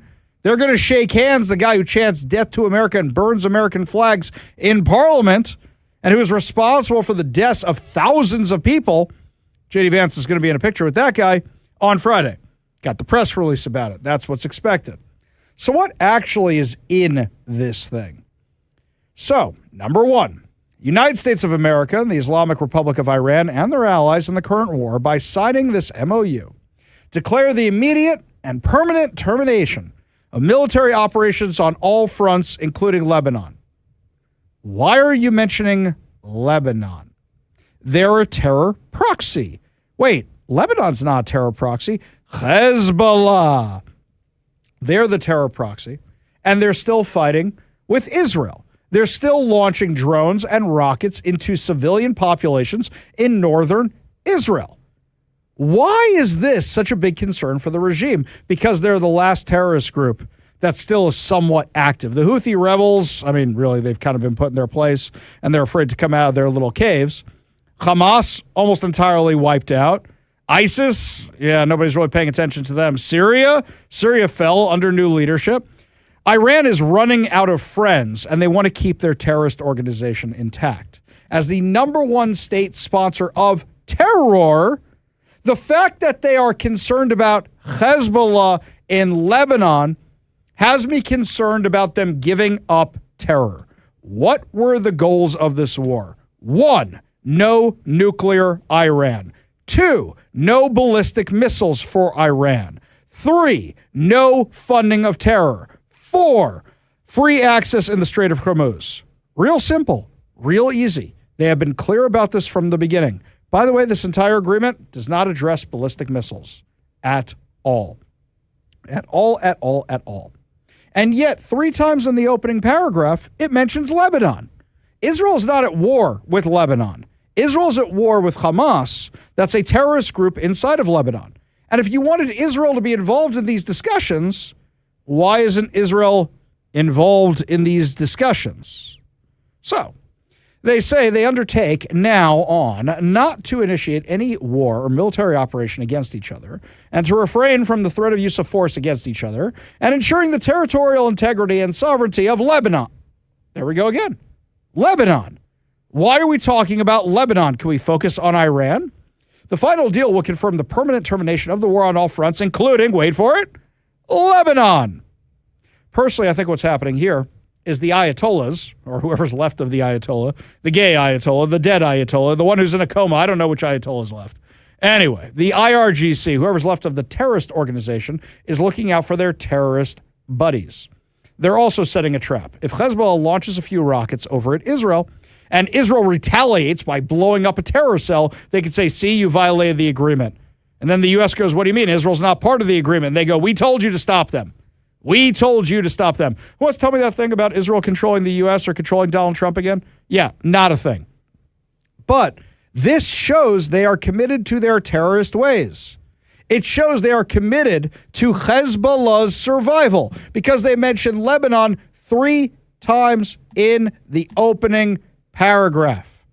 letting the number one state sponsor of terror keep one of their proxies, probably a bad idea and shows they're not sincere.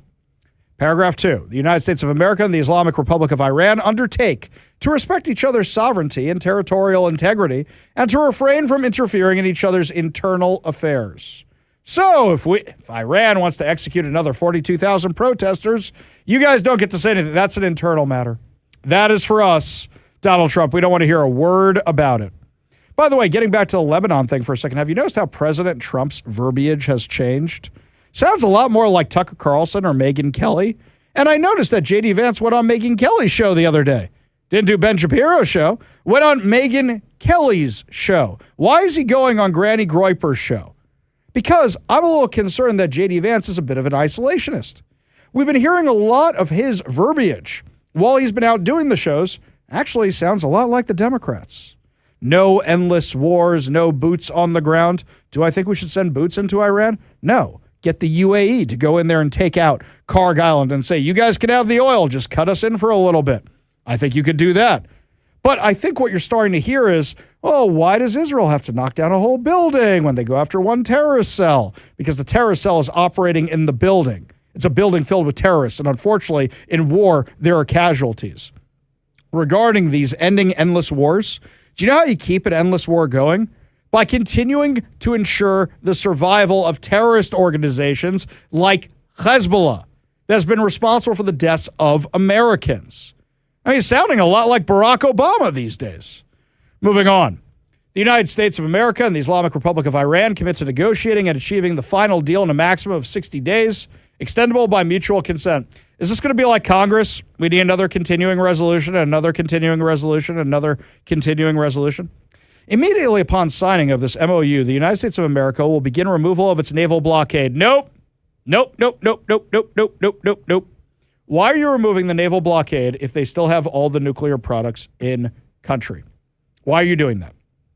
Also, if you let their ships pass, that means they can sell the oil. That means their economy can recover. That means they can fund terrorism again and continue their nuclear weapons program. No, this is a bad idea. If you guys give us all the nuclear material, and if you guys stop funding terror, and if you guys stop your ballistic missile program, and if you guys say you're not going to mine, blow up, shoot rockets at, or toll the Strait of Hormuz, then we'll talk about getting rid of the blockade. Why are we giving in on this? That's crazy. Number 5. The Islamic Republic of Iran will make arrangements using its best efforts for the safe passage of commercial vehicles at no charge for 60 days only. So does that open up the possibility of tolls after that in the Strait of Hormuz? Are they looking forward to, hey, you know what, we'll give Trump the 60 days. It's like what they did on the, what was it, the 110 or the 405, whatever it was out here in Washington, where they said, oh, it's going to be free, it's going to be free. Ha, not so fast, we're putting a toll on it for you. That's what we're doing. Okay. Then you've got this. The United States of America undertakes with regional partners to develop a definitive, mutually agreed plan with at least $300 billion for the reconstruction and economic development of the Islamic Republic of Iran. Why is anybody giving them $300 billion?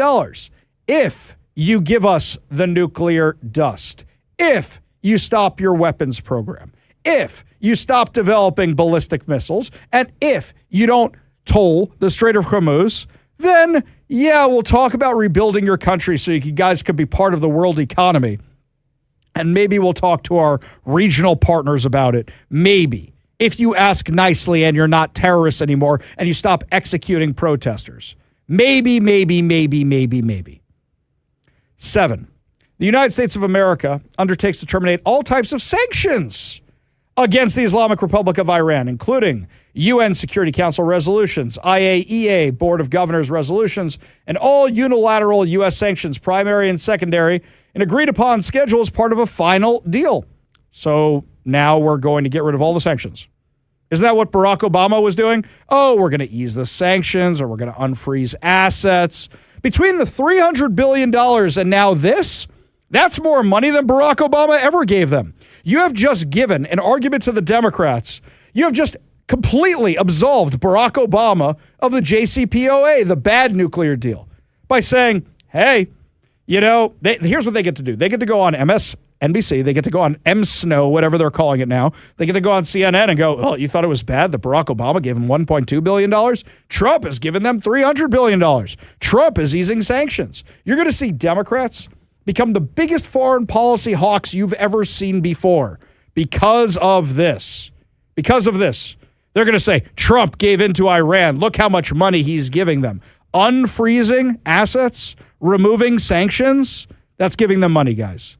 Their economy was on their knees. They had nothing left. It cost $1 million real to equal $1. Their economy is in the toilet, which is why people were protesting. Now you're giving them the tools to rebuild it without getting anything in return? What are we getting in return? Then, the important part here, number 8, the Islamic Republic of Iran reaffirms it shall not procure or develop nuclear weapons. Reaffirms. You guys have been saying that for 50 years, and we had to go blow up a bunch of nuclear factories.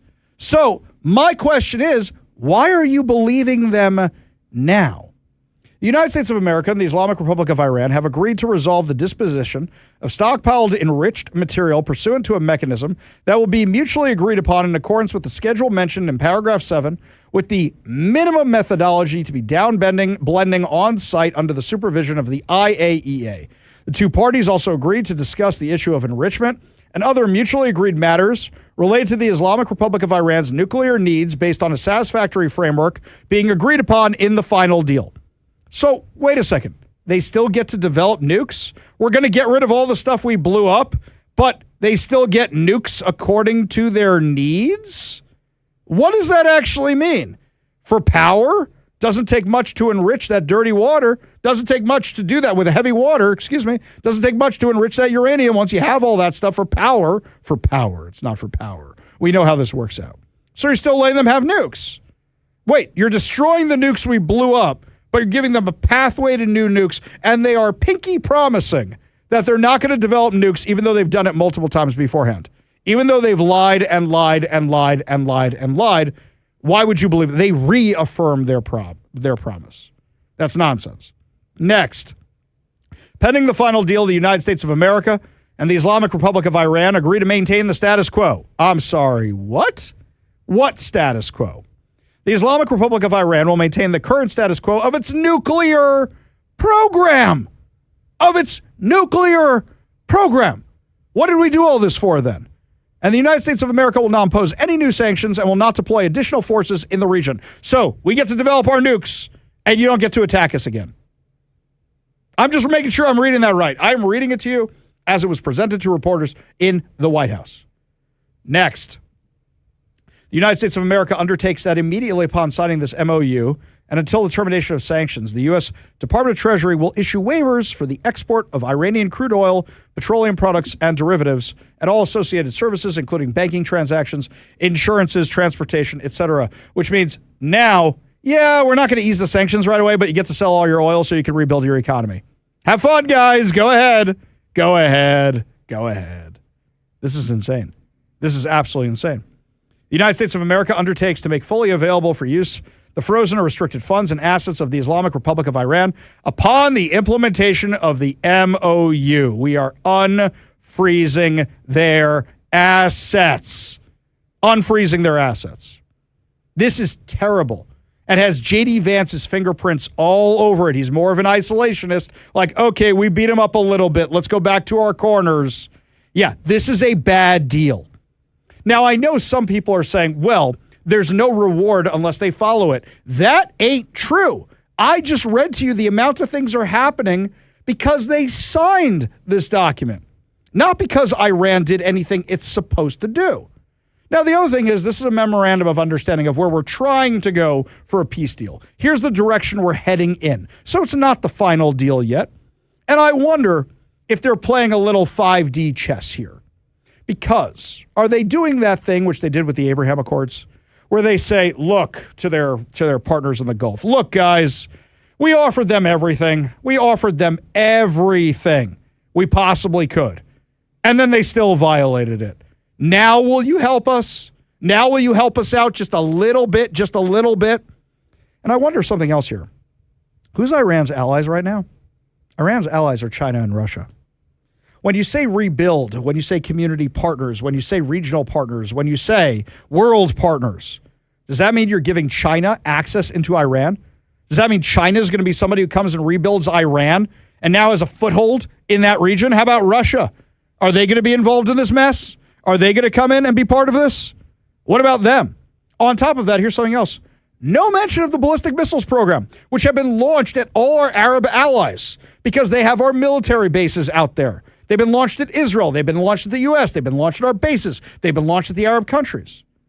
I wonder if this is a little 5D chess here. Because by saying to them, guys, if you don't step up, China's going to step up. By saying to our regional partners, if you don't step up, China's going to step up. And if you guys don't actually help us in this war, if you don't actually help us, they're going to have ballistic missiles again. And you know what? Donald Trump, he's crazy. He's going to let them have the ballistic missiles again. Are you guys actually going to step up and help us? Some of you didn't even let our planes fly over your countries. It's just been us and Israel, us and Israel, us and Israel, us and Israel. Where have you guys been? Is this going to make them so scared that they'll join the Abraham Accords who haven't joined it already?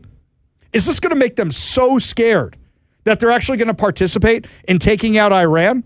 That's the only upside here. That's the only upside if this is really fourth dimensional, fifth dimensional chess that's going on here. That's the only reason I can see it, because they did the same thing with the Abraham Accords. With the Abraham Accords, what they said was, look, we offered the Palestinians everything. We're not going to solve it because they are unreasonable. So how about you just make peace with the Jews? You get some kosher restaurants, you get some tourism going, and peace is better, and then Israel won't blow you up, and then you won't blow them up, and everybody will be happy. And that worked out great. That worked out great. In fact, it worked out so well. Saudi Arabia was about to join the Abraham Accords, and that's why Iran gave the go-aheads to their proxies to launch the October 7th attack, because they want to try and demonstrate that Israel was weak. And no, don't make peace deals with Israel, especially not against us, because remember, the Abraham Accords was because everybody got so scared that Iran might have a nuke. Be better to be on Israel's side that has no problem taking out a nuke. Because these Arab countries, when they're not hating Jews, they're hating on each other. If Israel didn't exist tomorrow, they'd all be at war with each other. So they know that a nuclear Iran is bad for them as well. Is this really a game of five-dimensional chess? Is this a game where President Trump, J.D. Vance, Jared Kushner, Steve Witkoff say, well, we tried, guys, and if you don't want this crazy thing to go in place, you got to take some responsibility for it. You got to go get Karg Island. You got to bomb Iran. You got to give access to our planes. You got to deal with them, because so far, it's just been the U.S. and Israel. That's the only way I see this being 5D chess and being a good thing. Big risk. Big risk, especially when you say, yeah, we're not going to do anything about their ballistic missiles, and all these countries know the ballistic missiles are still a threat. Big risk, potentially big reward. In the short term, everybody in our world is ticked about this, because it seems like you're giving in to Iran. It seems like you are snatching defeat from the jaws of victory. Now, if this is the complicated game of 5D chess that I laid out, then President Trump or J.D. Vance or whoever negotiated this thing is brilliant. And they went all in. They went all in with the hand that they had. And that's cool. But right now, looking at this thing, why would you trust Iran to keep their word? They haven't kept their word yet. Why would you trust them to keep their word now? Why are you giving them back their economy? Do you really think this is the way out of this mess? And if things flare up again, when are they going to flare up again? 60 days. That puts us right into August. Now we're back in election season for the midterm. Right now, this is a liability for the Republicans. Right now, this is not a good thing. There is one way this might be a good thing, but I'm not sure that's what they're actually doing. Let me know if you agree with me or disagree with me. Give me a call or a text at 206-421-5757. That's 206-421-5757. Up next, your reactions to my analysis of what's going on here with the administration and the Iran deal. Plus, we will also discuss what's going on with Katie Wilson and the media turning on her in Seattle. Give you all the details when we come back. You're listening to the Ari Hoffman Show on Talk Radio 570 KVI.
Welcome back to the Ari Hoffman Show. Just a reminder, we are running a contest today for you to win two tickets to see comedy legend Chris Tucker at the Snoqualmie Casino and Hotel Ballroom on Friday, June 26th. All you have to do is text the word I give you to the number I give you. Do not text your name. Do not text your phone number. Do not text your address. Do not text anything else. Just text the word I give you. Today's word is laugh. As in, when you see comedy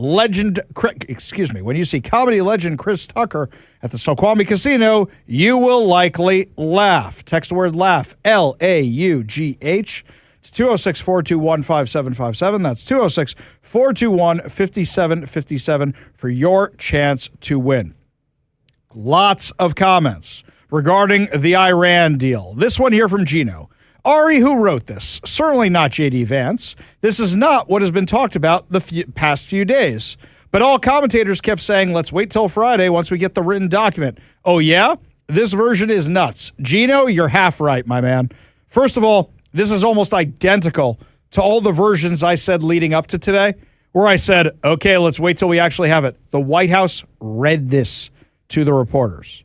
Now, is this something where they're playing another game of 5D chess where they're saying, look, guys, you don't have elections in Iran, but we got elections back here in the United States. Everybody's mad at us. They're never going to go for us. You need to change your terms. Maybe? I don't know.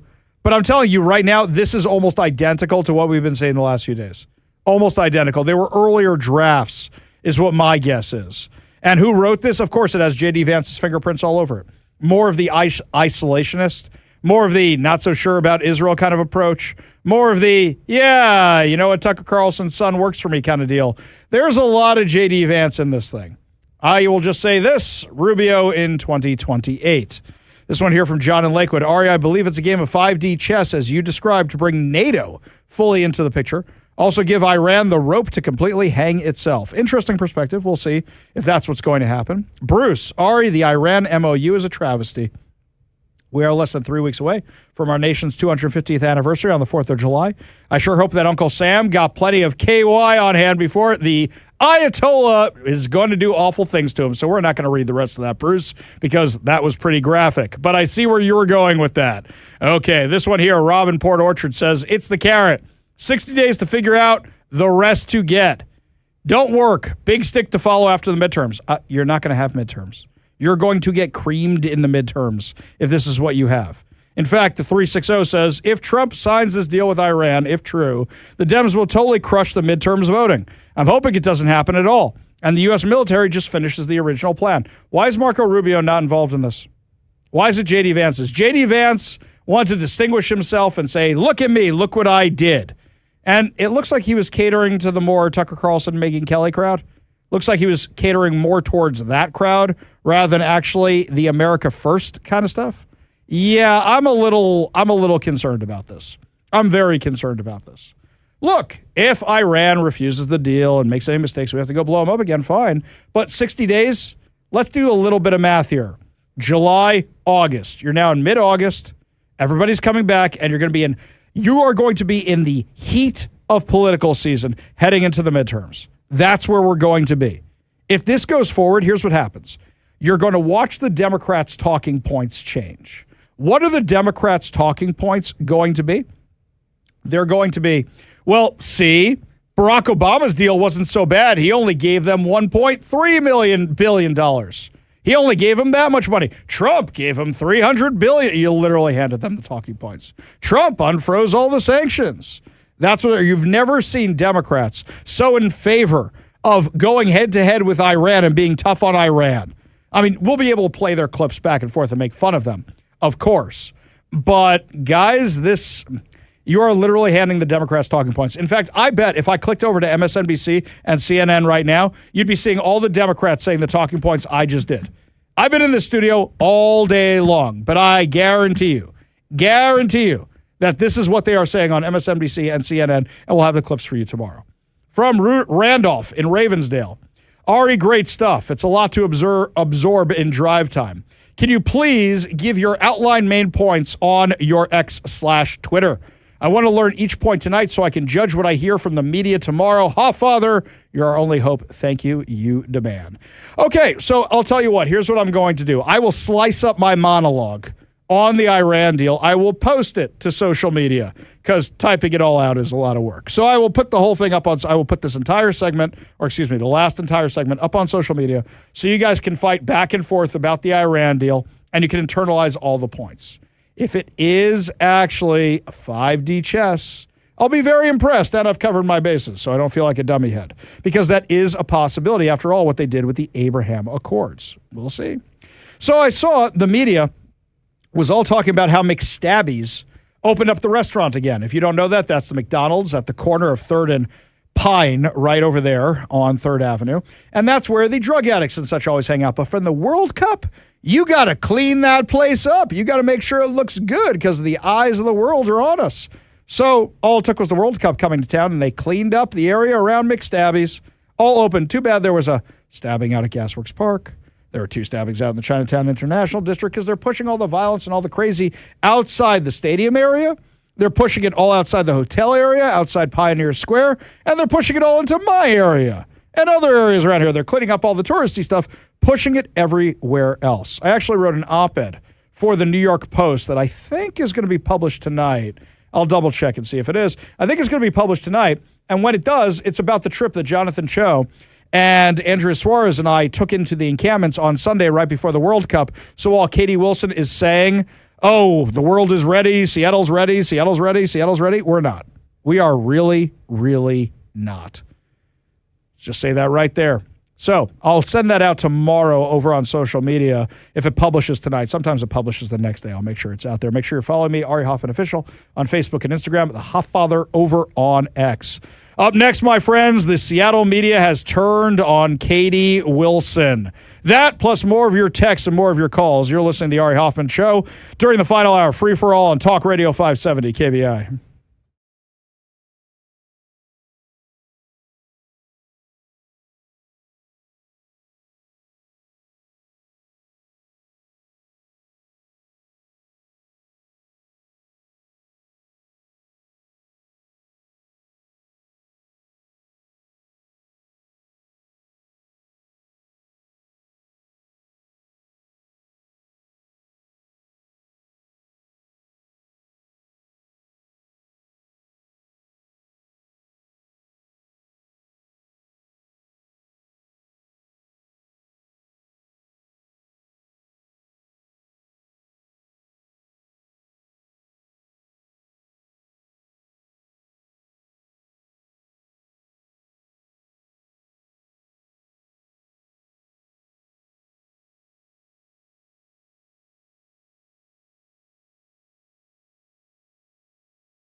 Welcome back to the Ari Hoffman Show. Just want to remind you we are running 2 contests today. So the second contest we're running is you can win 4 tickets to the Bremerton Air Show on July 12th. We're going to be out there on July 12th, so you get to come see us. We will shake your babies and kiss your hands. Wait, that's not right. We will not do that. No. We will kiss your babies. That's what it is, and shake your hands. Yes, come see us at the Bremerton Air Show, which is taking flight July 11th and 12th at the Bremerton National Airport. A celebration of classic military aircraft and world-class aerobatic performers. I went last year. It was great. Had a great time. Something for everyone of all ages. For more about the air show, please visit bremertonairshow.com. If you want to try and win these fantabulous prizes, head on over to kvi.com. That's kvi.com. Check it out. And over there, you go over the contest page and enter for your chance to win. Young Zach was out in the field today. He's been my personal slave all week because now that he has a FIFA press pass, he can get into the places where normally Katie Wilson would not allow us to be. Not controlled by you anymore, Fivehead. Now we can go wherever we want because FIFA's in charge. And they don't know about our dangerous reputation. So young Zach was in the press gaggle today, who was really not very nice to Katie Wilson because I think they've kind of had it with her. I mean, they're asking her all these questions like, hey, you do know there's going to be a whole bunch of protesters at this thing, right? There's going to be a lot of protesters, right, Katie? No, this is a global mega event, and so we are very much expecting and prepared for protest activity, which is why we have many designated protest zones in the stadium area, and our law enforcement is very prepared to deal with that and the top priority is to keep everyone safe and make sure that fans can come, they can express themselves, and then everyone can enjoy the game. Hang on a second, Katie. Hang on a second. So first you mentioned the protest zones. Have you guys seen the protest zones? They are, I don't know if I'm being generous, 4x8 sections of concrete with this white netting garbage construction cones around them. You think Antifa's going to stay in the protest zones? Kshama Sawant, literally yesterday, her and her lovable band of lunatic, I can't even talk normally today. It's too hot in the studio. Our air conditioning is still broken today. Her and her crazy band of communists, there we go, that's easier to say, were out there marching yesterday. Guess where they weren't? They weren't in the protest zones. Oh, Katie, you think Antifa and the Hamasniks are going to stay in their protest zones? No, they're not. And then my favorite part, she's now praising law enforcement. Didn't you used to want to defund the police? Notice you can't do your job without them, huh? What else did the media have for Mayor Katie? The stadium cameras were turned on. You had a tough decision to make. How do you feel about a weekend now? Yeah, I mean, we laid out our strategy around the CCTV cameras earlier this year. This was an extension of that strategy where we said we were going to install them, and if there was a credible threat, we were going to turn them on. I got a briefing from our law enforcement partners. There have been credible threats, but, don't be alarmed. This is, nothing out of the ordinary. Wait. Hang on a second. I got a credible threat, so I turned on the cameras. But don't be alarmed, because it's perfectly safe. I'm confused. Did you get a credible threat or not? Should people be concerned? Should people be watching out for things? Or are you just trying to cover your butt? Because you know that you had to turn those cameras back on because federal law enforcement wanted them because all the other blue cities turned them on. And you picked this hill to die on. You picked this hill to die on. Was that young Zach asking the question? Sounded like it was. Events of this scale. And so made the decision to turn those on. And again, feeling very confident in our safety and security preparations. Have there been any arrests made regarding those credible threats? Not to my knowledge. Okay, so that was definitely Zach. I heard Zach's voice there. That was Zach in that mess there. And Zach goes, okay, if there are credible threats, have you arrested anybody? And she goes, no. So if there's a credible threat, but you haven't arrested anybody, why should people feel safe? Or was this just you covering your butt because you didn't want to turn your cameras on? I think we all know the answer to that one. Out of all the host cities, the Seattle city, what was your amount of traffic people coming to Seattle? Why do you think that is? And can Seattle be a better host city? Okay, the question was, why are we not seeing as much traffic, as much people coming to the city as other cities? I think we are seeing a really exciting amount of activity on our waterfront. Pioneer Square has been packed. We saw the game on Monday, almost at capacity, over 66,000 people in that stadium. And again, the upcoming matches we're expecting to be also at capacity. So we're feeling really good about the excitement that this is generating and the people who are coming here for the games, both people from Seattle in our region and from around the world. Okay, that was a non-answer. So we're not seeing the traffic. We have the hotel reservations are down. Ticket prices, with the exception of the American games, are not as high as they were expecting to be. In fact, some of them have released more tickets. So we're not seeing as many people. And actually, places aren't seeing as much business. Zach was out there yesterday. I was talking to him. I said, Zach, what are the hot dog cart vendors, the legal ones? What are they saying? And he goes, it's not that much business. You know why? We seem to have a lot of the Muslim teams here. The Muslim teams keep halal. They can't eat at your restaurants. I have a little bit of experience with this. Oh, and also we have a lot of the Muslim teams here. They can't drink at your bars. So maybe that's part of the problem. Oh, also, Iran's coming to town. Well, how many Iranians can actually make it here to watch that game? That's a whole nother thing, too. So why is Seattle attracting the fewest? What? Why is Seattle attracting the fewest out of all the host cities? The fewest. Out-of-towners, people coming in from international countries.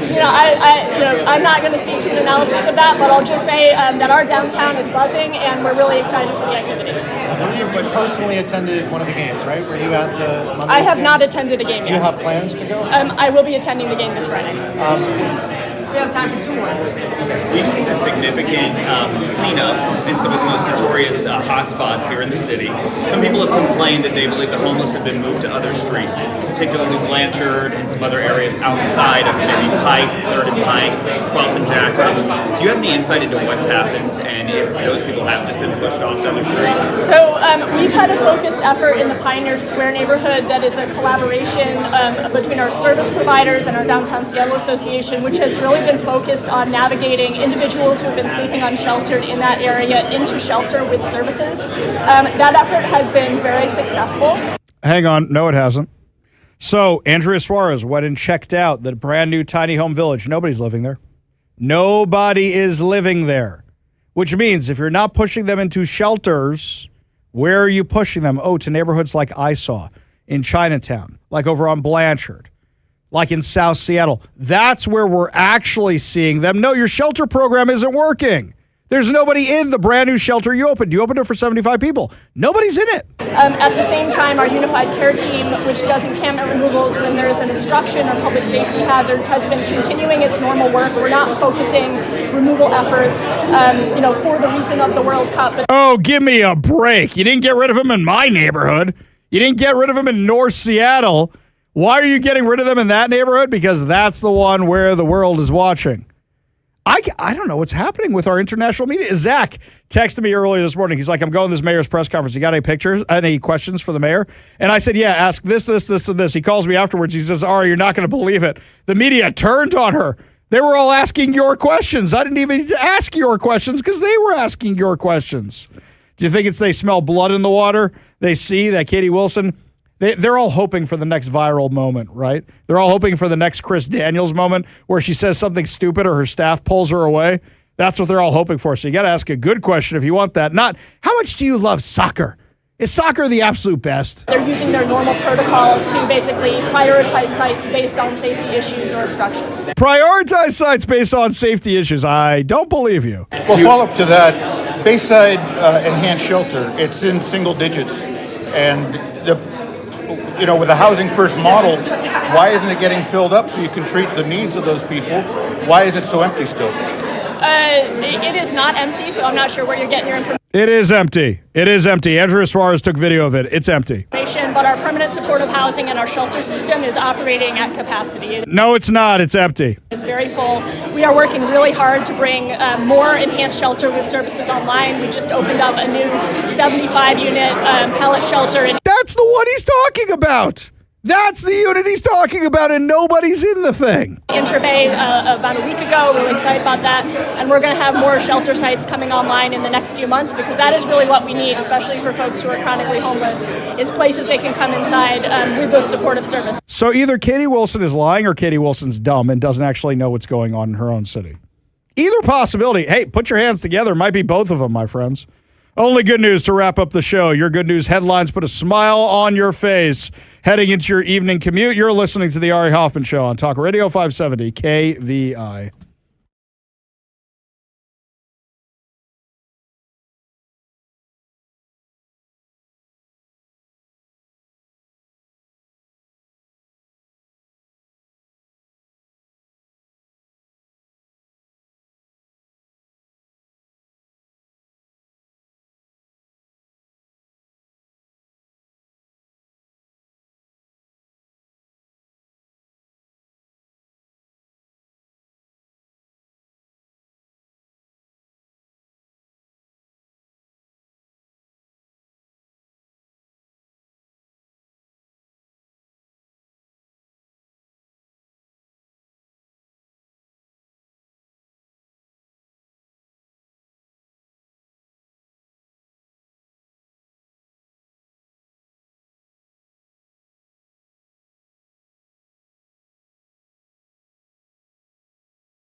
It is time to feel good as we wrap up another amazing episode of the Ari Hoffman Show right here on Talk Radio 570 KVI. Speaking of walking on sunshine for the second day in a row, the air conditioning is completely busted in the studio. I might as well be walking on the sun. Maybe we should change it over to that song or something. Holy cow, it's hot in here. I still have the fan I have stolen from my children before they go to camp this summer, and they're leaving at camp pretty soon. They're going to want this sucker back. So, yeah, I got to find a new solution for tomorrow. Maybe just pour ice on myself during the show. Yeah, that'll be fun for everybody watching over on the live stream. I will say the weather outside has been gorgeous.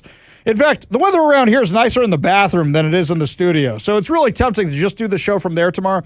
If you hear an echo on the show tomorrow, just know we are inside the men's room of our building. Because for some reason, the air conditioner in there works perfectly fine. Not in here. But outside, the weather's been beautiful. Enjoy it. Get out.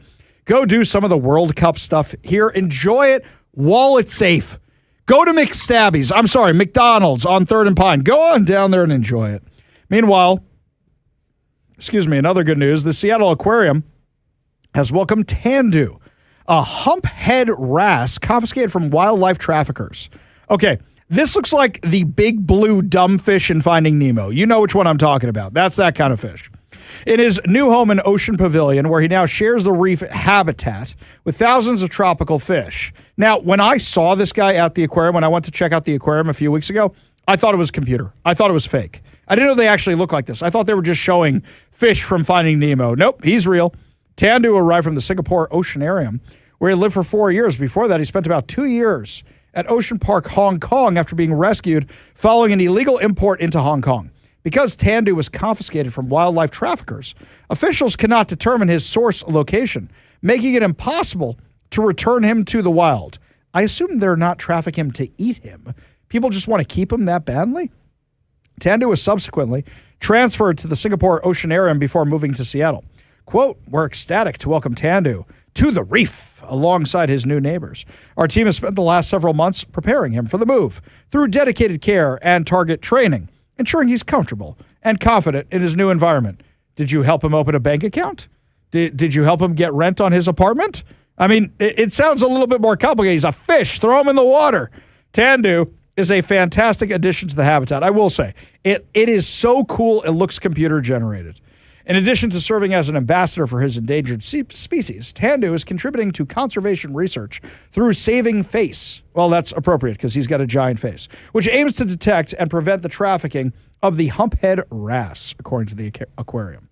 Researchers have demonstrated that each humphead wrasse can be identified by its unique facial markings, similar to human fingerprints. By photographing individual fish over time, the team found that the markings remain stable, allowing authorities and researchers to identify and track individual wrasses. Sounds pretty bad wrasse to me. The next phase of the project includes the planned launch of the Saving Face app, which will encourage people to photograph humphead wrasse and share location information from fish markets and restaurants throughout Asia. The goal is to compare the fish's facial markings against a database that can help authorities determine whether a wrasse was sold to a market without the required permits, providing a new tool to combat illegal wildlife trafficking. This is in the new pavilion over at the aquarium, so I recommend you go check it out. That's going to do it for us today, my friends. Fear not, we'll be back tomorrow, hopefully with air conditioning, with more insane stories and more exciting guests and more giveaways. You've been listening to The Ari Hoffman Show on Talk Radio 570 KVI.